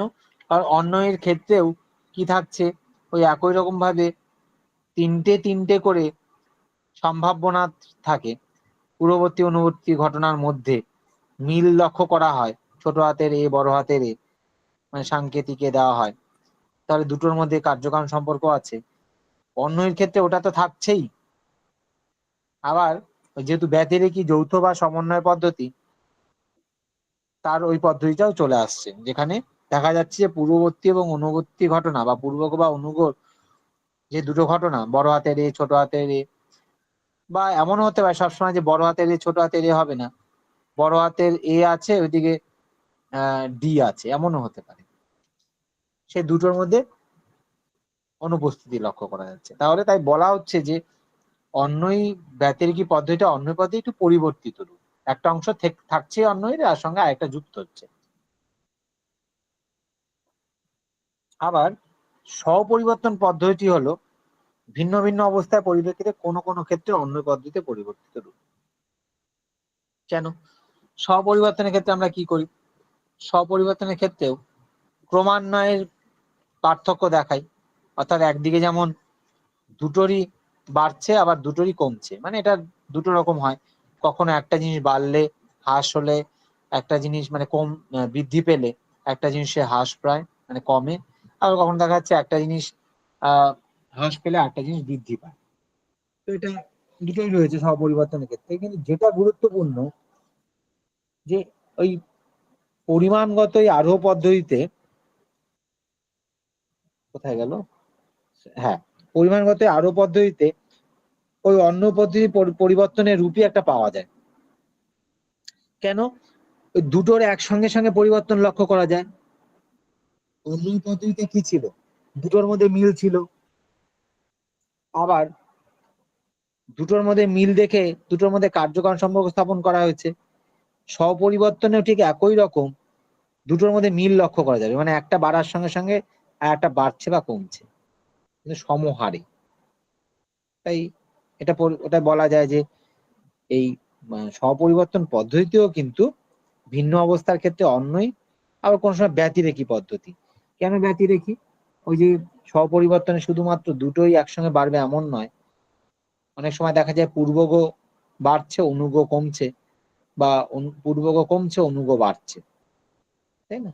যেমন যত চাহিদা বাড়ে সবজির তত মূল্য কমে, এটা কিন্তু ব্যস্তানুপাতিক সম্পর্ক। আমরা এই হ্রাস বৃদ্ধিটা আমরা অঙ্কের ভাষাও পড়েছি। তাই কি হচ্ছে, ব্যতিরেকী পদ্ধতিরও অনেক সময় এই স্বপরিবর্তনটাকে ব্যতিরেকী পদ্ধতিতেও পরিবর্তন রূপ করা যায়। কেননা কমা মানে যতটা কমে যাচ্ছে বাদ চলে যাচ্ছে, সঙ্গে সঙ্গে ওটাও বাদ চলে যাচ্ছে। তাই এই সাংকেতিক আকারে আমরা যদি দেখতে পারি স্বপরিবর্তনের, আমরা অনেকগুলো রূপ পাই। তাই এই জন্য বলা হচ্ছে স্বপরিবর্তন পদ্ধতিটি কখনো অন্য পদ্ধতি পরিবর্তিত রূপ, কখনো ব্যতিরেকী পদ্ধতি। মূল যে নির্যাসটা হলো মুখস্থ রাখতেই হবে যে অন্য ব্যতিরেকা অন্য পদ্ধতি পরিবর্তিত রূপ, স্বপরিবর্তনটা কখনো অন্যের কখনো ব্যতিরেকী। পরিশেষ পদ্ধতি কি? পরিশেষ পদ্ধতিকে আবার ব্যতিরেক পদ্ধতির পরিবর্তিত রূপ বলছে। পরিশেষ পদ্ধতিতে কি আছে আমরা পরে একটু আলোচনা করব, চিন্তার কিছু নেই, একদম যে বাদ দেখেছি তা নয়। মেথড অফ রেসিডিউ, এখানে কি আছে, কি স্বয়ম্বর সবার মতো, অর্থাৎ 6 জন নারী 6 জন পুরুষ বসলো, এ ওকে বাঁচলো, ওকে বাঁচলো, একে বাঁচলো, 5 জনের বাছা হয়ে গেল, শেষের জনকে বাঁচতে বাধ্য, মানে নিয়ে নিতে বাধ্য। পরিশেষ পদ্ধতি, পরিশেষে যে পড়ে থাকবে। বলছে যে এই পদ্ধতিটা হিসেব মতো ব্যতিরেক পদ্ধতির মতোই, তারই একটা পরিবর্তিত রূপ। তাই দেখা যাচ্ছে কেন তো বললাম না, পরিশেষ পদ্ধতিতে কি করা হচ্ছে, একটা একটা করে বাদ দেওয়া হচ্ছে। ব্যতিরেকের ক্ষেত্রেই মানে আমরা জানি সবসময় বাদ দিয়ে, ছেড়ে, বিয়োগ করে। ব্যতিরেক পদ্ধতির মধ্যেও আমরা যদি যাই বাস্তব উদাহরণ বা অমূর্ত বা মূর্ত উদাহরণে, আমরা ওরকমই দেখতে পারবো। বিয়োগ করে, বাদ দিয়ে, অভাব ঘটিয়ে যে সিদ্ধান্তে আসা হয় না, আমরা কারণ থেকে যখন কার্য অনুসন্ধানে যাই ব্যতিরেকী পদ্ধতিতে আমাদের। এবং ব্যতিরেকী পদ্ধতি আমরা আরো জানি ব্যতিরেকী পদ্ধতি কতটা গুরুত্বপূর্ণ, আবিষ্কার প্রমাণ পদ্ধতি আমরা জানি। ব্যতিরেকী পদ্ধতিতে কি দেখা যায়, যে পূর্ববর্তী ঘটনাতে বা পূর্ববর্তী ক্ষেত্রে অনুবর্তীতে 5টাই ছিল ABCD ছোট হাত, মানে আমরা 5 জন মিলে কোনো কিছু করছিলাম, এদিকে অনুবর্তীতে সে 5 জনই ছিলাম। কোনো কারণে মানে আড্ডা মারছিলাম, কোনো কারণে এদিকে একটা বন্ধুকে দেখলাম না, আবার সঙ্গে সঙ্গে দেখলাম ওই পারেও আর একজন, মানে যারা হয়তো, মানে ব্যাপারটা হচ্ছে এরকম, 5টি পুরুষ বন্ধু এক জায়গায় বসে আছে, 5টি মহিলা বান্ধবী এক জায়গায় বসে আছে, পাশাপাশি বসে আলোচনা করছে। হঠাৎ করে দেখা গেল ওই পুরুষ মানে যে ছেলেরা রয়েছেন সেখান থেকে একজন মিসিং, তারপরে দেখা যাচ্ছে ওই মহিলাদের যে টিম সেখান থেকে একজন মিসিং। তার মানে ওই দুজনের মধ্যে একটা সম্পর্ক আছে কার্যকারণে, স্বামী স্ত্রী, হয়তো উনি বাড়ি যাচ্ছেন তাই উনির সঙ্গে বাড়ি চলে যাচ্ছে। ওই শেষ পদ্ধতি আমি যে উদাহরণটা দিলাম স্বয়ম্বর সবার মতো, অর্থাৎ গণবিবাহ, যেখানে 10 জন 10 জনকে বেছে নেবে, সেখানে শেষের জনকে বেছে নিচ্ছে, মানে বেছে নেওয়ার সুযোগ থাকছে না, কার্যকারণ হয়ে যাচ্ছে। তাদের ধরে নেওয়া হচ্ছে যে এ ওর কারণ, ও কারণ, তাহলে ওইটা ওর কারণ। হ্যাঁ, এর মধ্যে এই জন্য ভুল হয়, অনেক ভুলের সম্ভাবনা থাকে, কিন্তু এটা এই পদ্ধতিতে আমরা অনেক কার্যকারণ, বাস্তব জীবনে কার্যকারণ বের করবার চেষ্টা করি। যখন দেখে নেই এটা ওর কারণ, তাহলে এ তো এর কোনো কারণ নেই, তাহলে ওটা পড়ে আছে, তাহলে নিশ্চয়ই এটাও ওর কারণ হবে। এই যে এটা কেন ব্যতিরেকি পদ্ধতির কারণ, যেহেতু বাদ দিয়ে দিয়ে দিয়ে এখানেও দেখা হয়, আর ব্যতিরেকের ক্ষেত্রেও কি করা হয়েছিল, ব্যতিরেকির পদ্ধতিতেও দেখলাম আমরা ঠিক ওই পরিশেষ পদ্ধতির মতোই বড় হাতের ABCD অনুবর্তী ঘটনাতে বা অনুগতে ছোট হাতের ABCD, তারপরে একটা কমিয়ে দিলাম একে, তারপরে অনুবর্তী বা অনুগতেও দেখলাম এ কমে গেল, অর্থাৎ বড় হাতের ছোট হাতের গেল, পরিশেষ পদ্ধতির মতোই। ওখানে শুধু একটা একটা করে বাঁচতে বাঁচতে শেষেরটা পড়ে থাকে, এখানে হয়তো একটার অনুপস্থিতি একবার লক্ষ্য করেই কার্যকারণ সম্পর্ক স্থাপন করছে। তাই বলা হচ্ছে যে পরিশেষ পদ্ধতি কিন্তু ব্যতিরেকি পদ্ধতির পরিবর্তিত রূপ। এগুলো প্রশ্ন থাকতে পারে, কনফিউশন এটা হয়ে যাওয়াটা বড় সম্ভাবনা আছে, তাই বারবার এটাকে মুখস্থ করে দেখে রাখতে হবে কোনটার পরিবর্তন কোনটা। ফাইনালি এখান থেকে যেটা দাঁড়ালো, তাই দুটো মৌলিক পদ্ধতি অন্য এবং ব্যতিরেকি, বাকিগুলো পদ্ধতিগুলো এর উপর নির্ভরশীল, তাই এগুলো গৌণ পদ্ধতি। আর অন্য এবং ব্যতিরেকি হচ্ছে মুখ্য পদ্ধতি বা মৌলিক পদ্ধতি। আচ্ছা, আরো কিছু প্রশ্নোত্তরের জায়গা। অন্বয় পদ্ধতি ও ব্যতিরেকি পদ্ধতি, এই দুটির মধ্যে আবার অপেক্ষাকৃত ওটা স্পেস হয়ে গেছে, ব্যতিরেকি পদ্ধতি অন্য পদ্ধতির তুলনায় অনেক বেশি গুরুত্বপূর্ণ। আমি বলার সময় একবার বলছিলাম,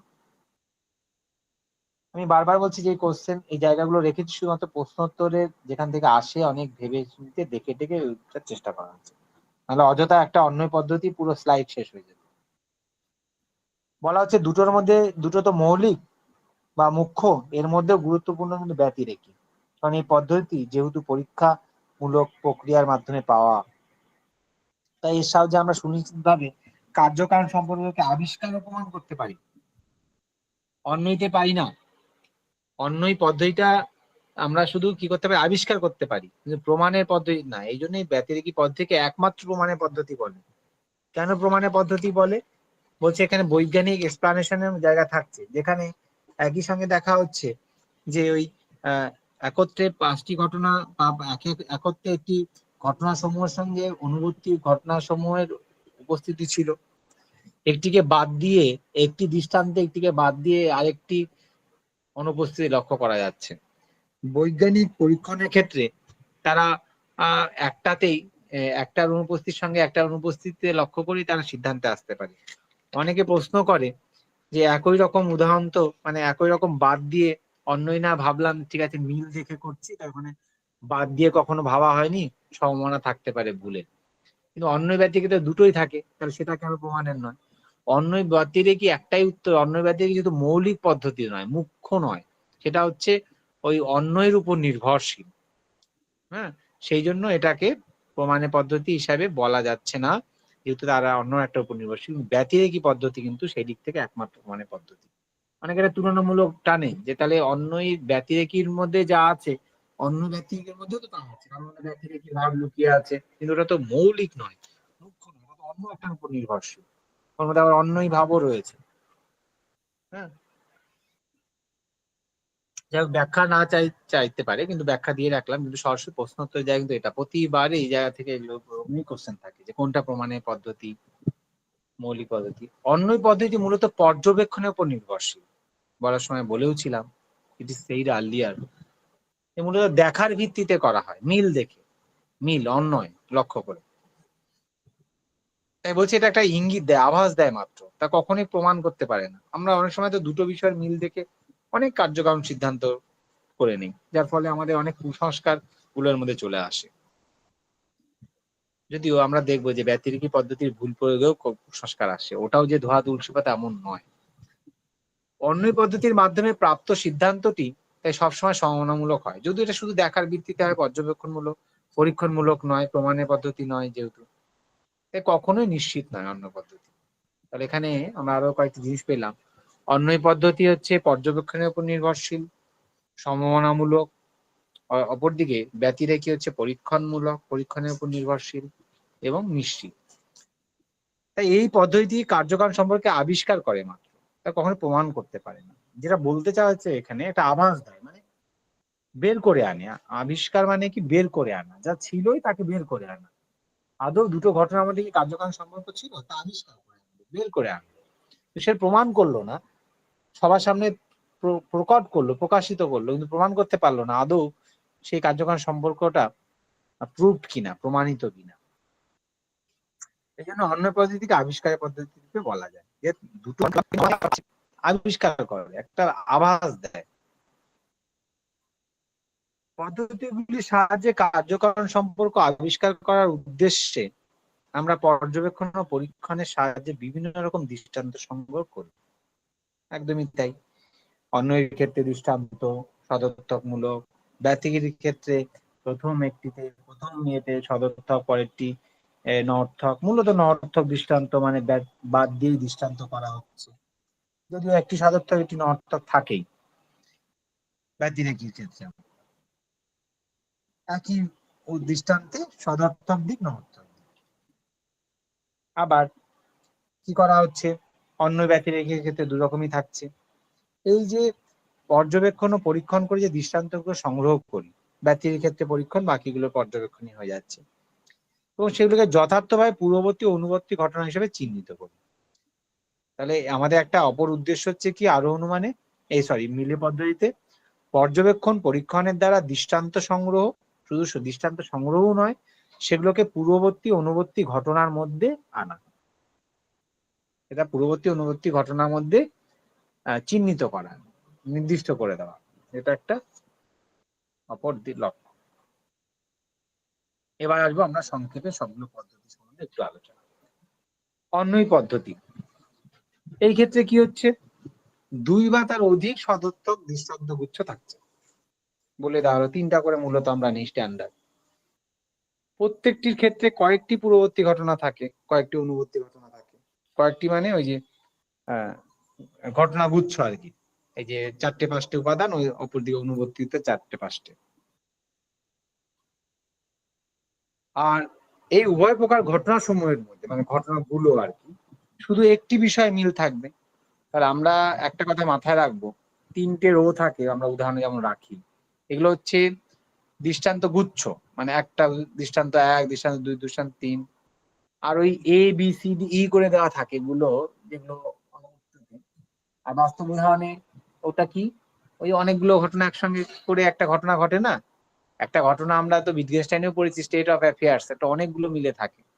যেমন পেট খারাপ, তার পূর্ববর্তী ঘটনাতে কি থাকে, শুধু তো একটা জিনিস খাওয়া না, জল খাওয়া, ভাত খাওয়া, ঝোল খাওয়া, তারপরে স্যালাড খাওয়া।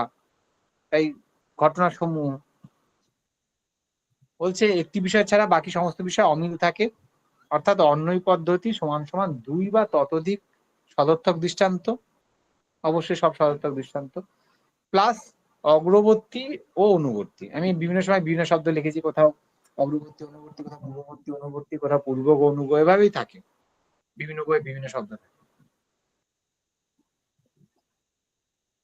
যাই একই বিষয়, তাহলে কি হচ্ছে, দুটো ঘটনার মধ্যে একটি বিষয় মিল থাকবে শুধুমাত্র। ওই ইকুয়েশন গুলো মনে রাখলে এই যে কন্টেন্টটা, এটাকে একটা ক্যাপসুল কন্টেন্ট হিসেবে ভাবতে হবে, যেটাকে আমি বারবার দেখে নেব। এখানে সংক্ষেপে একটা ইকুয়েশন করে দেওয়া আছে। ব্যতিরেকি, আর অবশ্যই বই তো দেখতেই হবে, দৃষ্টান্ত গুলো, তারপরে অমূর্ত উদাহরণ, তার একটু ক্লিয়ার হবে কনসেপ্টটা আবারও। কিন্তু ওটা তো লেখার জায়গা না, ওটা পরীক্ষার সময় এরকম লিখতে দেওয়ার জায়গা আসবে না, তাই কনসেপ্টটা ক্লিয়ার থাকলেই হবে। ব্যতিরেকি, এই ক্ষেত্রে কেবল দুটি দৃষ্টান্তের প্রয়োজন হয়, আমরা একটু আগেই দেখলাম। একটি দৃষ্টান্তে একটি হলো সদর্থক দৃষ্টান্ত, অপরটি নর্থক দৃষ্টান্ত।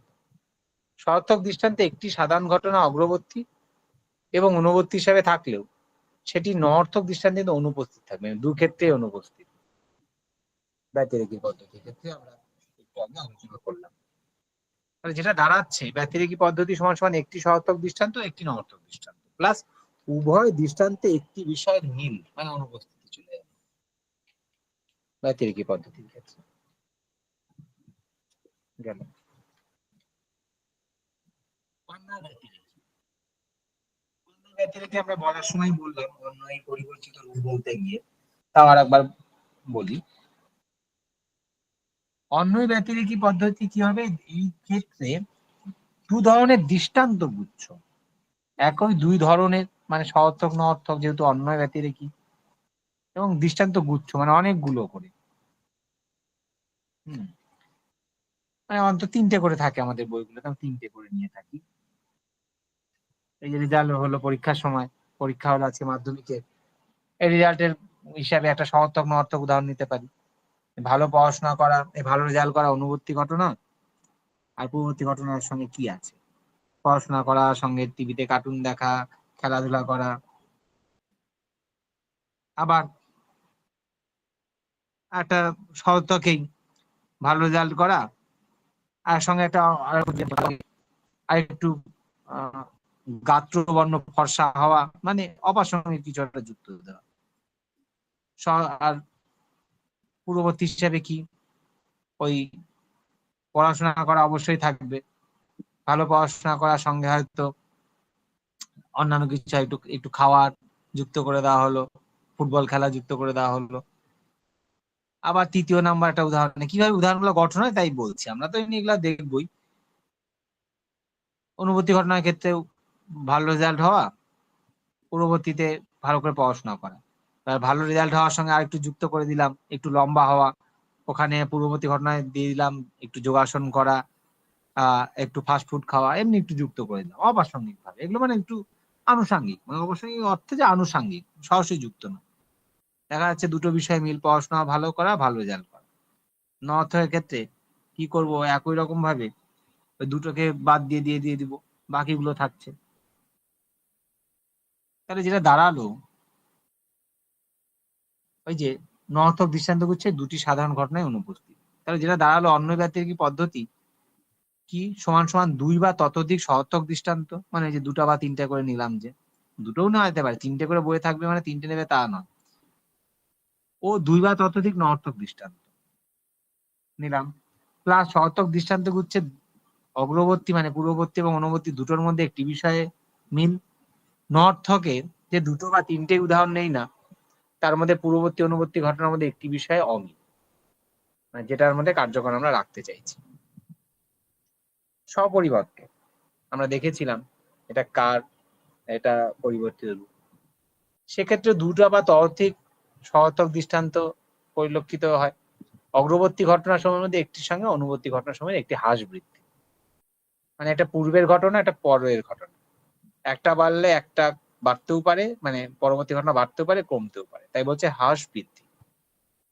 অর্থাৎ স্বপরিবর্তন পদ্ধতি হলো দুই বা ততোধিক সহর্থক দৃষ্টান্ত।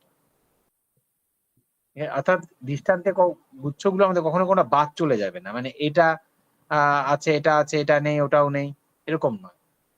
এক থাকবে সবগুলোই, দুই বা ততোধিক সহর্থক দৃষ্টান্তই হবে, মানে থাকবে সবগুলোই উপাদানও, শুধু অগ্রবর্তী অনুবর্তী ঘটনার মধ্যে বাড়া কমার ব্যাপারটা থাকবে, বাড়া কমার ব্যাপারটা থাকবে, কোনোটার সঙ্গে কোনোটা একসঙ্গে বাদ চলে যাওয়া এরকম ব্যাপার থাকবে না। একটা বাড়ছে, একটা হয়তো কমছে, বা একটা বাড়ছে আর একটাও বাড়ছে, কিন্তু সহর্থক দৃষ্টান্ত, মোট কথা সহর্থক দৃষ্টান্ত, কিন্তু বাড়া কমার ব্যাপারটা থাকবে।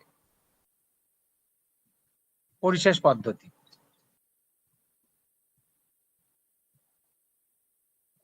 এই পদ্ধতির ক্ষেত্রে কি এই পদ্ধতির প্রয়োগের ক্ষেত্রেও দুটো দৃষ্টান্তের প্রয়োজন হয়। পরিশেষ পদ্ধতি কার পরিবর্তন সেটাও আমরা দেখলাম এবং উদাহরণ দিয়ে দেখলাম ব্যক্তি রেখে। পরিশেষ পদ্ধতিতে কি হচ্ছে, দুটি দৃষ্টান্তের প্রয়োজন হয়। এখানে সাংকেতিক আকারে আমরা কি করতে পারি, ওই যে এবিসি নিলাম, ওইদিকে ইএফজি নিলাম বা পিকিউআর নিলাম, এবার এর সঙ্গে হয়তো ওই অনুবর্তীর পিকিউআর নিলাম, তো তাহলে পিও দিতে পারি তার কারণ, এর সঙ্গে এ হচ্ছে পি এর কারণ। আবার জানতে পারলাম বি এর সঙ্গে পিকিউ কি এর কারণ, তাহলে পড়ে থাকলো এদিকে সি আর এদিকে পিকিউ আর পড়ে থাকলো, তাহলে নিশ্চয়ই ওই সি হচ্ছে আর এর কারণ। এখানে দেখা যাচ্ছে পরিশেষ পদ্ধতির ক্ষেত্রে দুটো দৃষ্টান্তের প্রয়োজন হয়, যার একটি সহর্থক একটি নঅর্থক। এই জন্য আমরা বলেছিলাম এটা কার পরিবর্তন।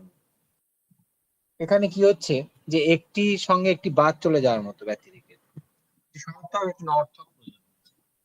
অর্থাৎ এটা এবিসি থাকলো, আবার পিকিউআর থাকলো, বি এ বাদ চলে গেল, পিও বাদ চলে গেল, দুটো যদি নেই আমরা উপাদান, তাহলে আমরা দুটো দৃষ্টান্তে হয়ে যাচ্ছে এ বি পি কিউ। তাহলে এ আর পি এর, এ হচ্ছে পি এর কারণ, তাহলে একটা নর্থক দৃষ্টান্ত চলে গেল, তাহলে সিদ্ধান্ত বেরিয়ে যাবে আর একটা কারণ। অর্থাৎ সমর্থক দৃষ্টান্তে পূর্ববর্তী ঘটনা অনুবর্তী ঘটনা উল্লেখ থাকে, কিন্তু নর্থক দৃষ্টান্তে একটি কার্যের একটি অংশের কারণ জানা থাকে, এর ফলে সেক্ষেত্রে নিয়োগ ফল থেকে বাকি অংশের কারণ জানা যায়, যেটা আমি বুঝিয়ে বললাম যে সমর্থক দৃষ্টান্তে পূর্ববর্তী ঘটনা অনুবর্তী ঘটনা দুটোর উল্লেখ থাকবে। নর্থক দৃষ্টান্তে মানে পরেরটা যেহেতু একটা একটা করে বাদ চলে যাচ্ছে, তাই একটি কার্যের একটি অংশের একটি কারণ জানা থাকে, এর ফলে সেক্ষেত্রে বিয়োগ পদ্ধতি বাকি অংশের কারণ জানা যায়। যদি এ ওটার কারণ হয় তাহলে পরেরটা পরেরটার কারণ, বিয়োগ পদ্ধতি। তাই পরিশেষ পদ্ধতি সমান সমান একটি সহর্থক দৃষ্টান্ত যা সমগ্র ঘটনার সঙ্গে সম্পর্কিত ও একটি নর্থক দৃষ্টান্ত, কেন যে বাদ যাওয়া যেহেতু বলেছে, যা একটি অংশে কারণ রূপে জ্ঞাত। তারপরে আরো একটা কি পরের পদক্ষেপটা কি হচ্ছে, সমগ্র অংশ থেকে বিয়োগ প্রক্রিয়া, অর্থাৎ এই পুরো একটা অংশের সঙ্গে আরেকটি অংশের সম্পর্ক, পূর্ববর্তী অনুবর্তী, একটার কারণ জানলাম মানে নর্থক দৃষ্টান্ত, তারপরে বিয়োগ করে আর একটা মানে অপরটার কারণও জানলাম, এই হচ্ছে পরিশেষ পদ্ধতি। ব্যতিরেকি পদ্ধতির প্রত্যেকটা পদ্ধতির ভুল প্রয়োগে কিছু না মানে সঠিক প্রয়োগে কিছু না কিছু দোষ ঘটে, আমরা জানি। তার মধ্যে ব্যতিরেকি পদ্ধতির ভুল প্রয়োগে বা ভ্রান্তি প্রয়োগেও কিন্তু দোষ ঘটে, আমরা জানি। সেই পদ্ধতিটা হচ্ছে আমাদের কাকতালীয় দোষ। আমরা ভাবলাম যে ওটা প্রমাণের পদ্ধতি, বাকিগুলোরও আছে, ওর উপরে নির্ভরশীল, ওর উপর নির্ভরশীল, অসুবিধা আছে, দোষ ঘটেই। জটিল বিষয় অনুমান করা যায় না। ব্যতিরেকি পদ্ধতির ভুল প্রয়োগে যে কোশ্চেনটা থাকে এটা হচ্ছে কাকতালীয় দোষ। আমরা ওখানে যেহেতু ওটাকে প্রমাণের পদ্ধতি ভেবে নেই, যে একটা থেকে একটাকে বাদ দিয়ে অনুমান করা যাচ্ছে, প্রমাণ হয়ে যাচ্ছে যে একটা একটা কার্য এবং কারণ, তা ওটা কি কোনো দোষ নেই? ওটারও আছে, এবং বাকিগুলোর তো আছেই, খামতি আছে, কপি দেখিয়েছেন। এই হচ্ছে মোটামুটি মিলের পদ্ধতিগুলো। আমি বলেছিলাম সহজ, তো তেমন আলোচনার প্রয়োজন নেই, কিন্তু একটু তো করার প্রয়োজন আছেই। এটা এই মোটামুটি দেখে রাখলেই এখান থেকে প্রশ্ন উত্তর করা যাবে, সমস্যা কিছু নেই। কারো যদি কোনো প্রশ্ন থাকে করা যেতে পারে, তাহলে আজকের ক্লাস আমরা শেষ করব। হ্যাঁ স্যার, নমস্কার। হ্যাঁ নমস্কার। Hello sir. হ্যাঁ শুনতে হ্যাঁ, পাচ্ছি। শুনতে পাচ্ছেন? হ্যাঁ শুনতে পাচ্ছি। হ্যাঁ, বলছি আজকে তো আমি প্রথম ক্লাস করলাম, মানে দ্বিতীয় ব্যাচের প্রথম ক্লাস হওয়ার কথা আজকে। তো হ্যাঁ আজকে যথারীতি সিলেবাস নিয়ে তো আলোচনা করলেন, এবং হ্যাঁ আমি বলছি ওই যে মিলের পদ্ধতি আলোচনা করলেন, এটা আজকে প্রথম আমাদের হলো তো, কারণ গত যে তার আগের যে সিলেবাস গুলো আছে ওগুলো এক এক করে আলোচনা হবে তো? হ্যাঁ হ্যাঁ হবে তো। হ্যাঁ, মানে এটা জাস্ট আমি জানলাম যে এটা প্রথম হলো, এটা মানে হ্যাঁ প্রথম। বিস্তারিত আলোচনা যেটা করলেন। হুম একদম সবগুলো আলোচনা ঠিক আছে, ধন্যবাদ স্যার। একদম ঠিক আছে। এমনি বোঝা গেছে তো মোটামুটি? হ্যাঁ। একটু ফিডব্যাক শুনে নিই। হ্যাঁ স্যার, বোঝা গেছে। স্যার বলছিলাম যে বাংলাতে যে মানে উদাহরণগুলো দেওয়া থাকে নির্ণয় করতে, ওগুলো না কখনো কখনো একটু মানে অসুবিধা হয়। ওই মানে প্রথম তিনটে প্রমাণের পদ্ধতির মধ্যে মানে অন্যয় ব্যতিরেকে এবং অন্যয় ব্যতিরেকে আমি কয়েকটা উদাহরণ মানে পরের দিন ক্লাসে স্যার তাহলে একটু দেখে রাখবো, একটু যদি মানে আলোচনা করে দিন। ঠিক ঠিক ঠিক, মানে মানে বাস্তব উদাহরণ থেকে কোনটা কোন পদ্ধতি প্রয়োগ হয়েছে বোঝা মুশকিল হয়ে যায়, তাই তো? হ্যাঁ হ্যাঁ স্যার, ওটা একটু অসুবিধা হয়। বুঝতে পেরেছি। অনেক সময় হয় একই উদাহরণ, আবার এটাও বলে রাখি একই উদাহরণ অনেক সময় দুটোর ক্ষেত্রে প্রয়োগ হয়, কিন্তু সেটা কিভাবে প্রয়োগ হচ্ছে তার উপর। তাই এরকম ভাবার কিছু নেই যে একটা উদাহরণই যে সবসময় একটাই প্রয়োগ হয়। ঠিক আছে, পরের দিন এরকম আচ্ছা, কিছু সমস্যা হলে বলা যেতে পারে, অসুবিধা নেই। ঠিক আছে স্যার, হ্যাঁ, থ্যাংক ইউ স্যার। ওয়েলকাম। ঠিক আছে তাহলে। Okay sir. হ্যাঁ হ্যাঁ স্যার, গুড নাইট। হ্যাঁ, গুড নাইট। তাহলে আজকে কারো কোনো প্রশ্ন থাকলে না থাকলে আমি এখানেই রাখছি। সবাইকে good night. Thank you sir.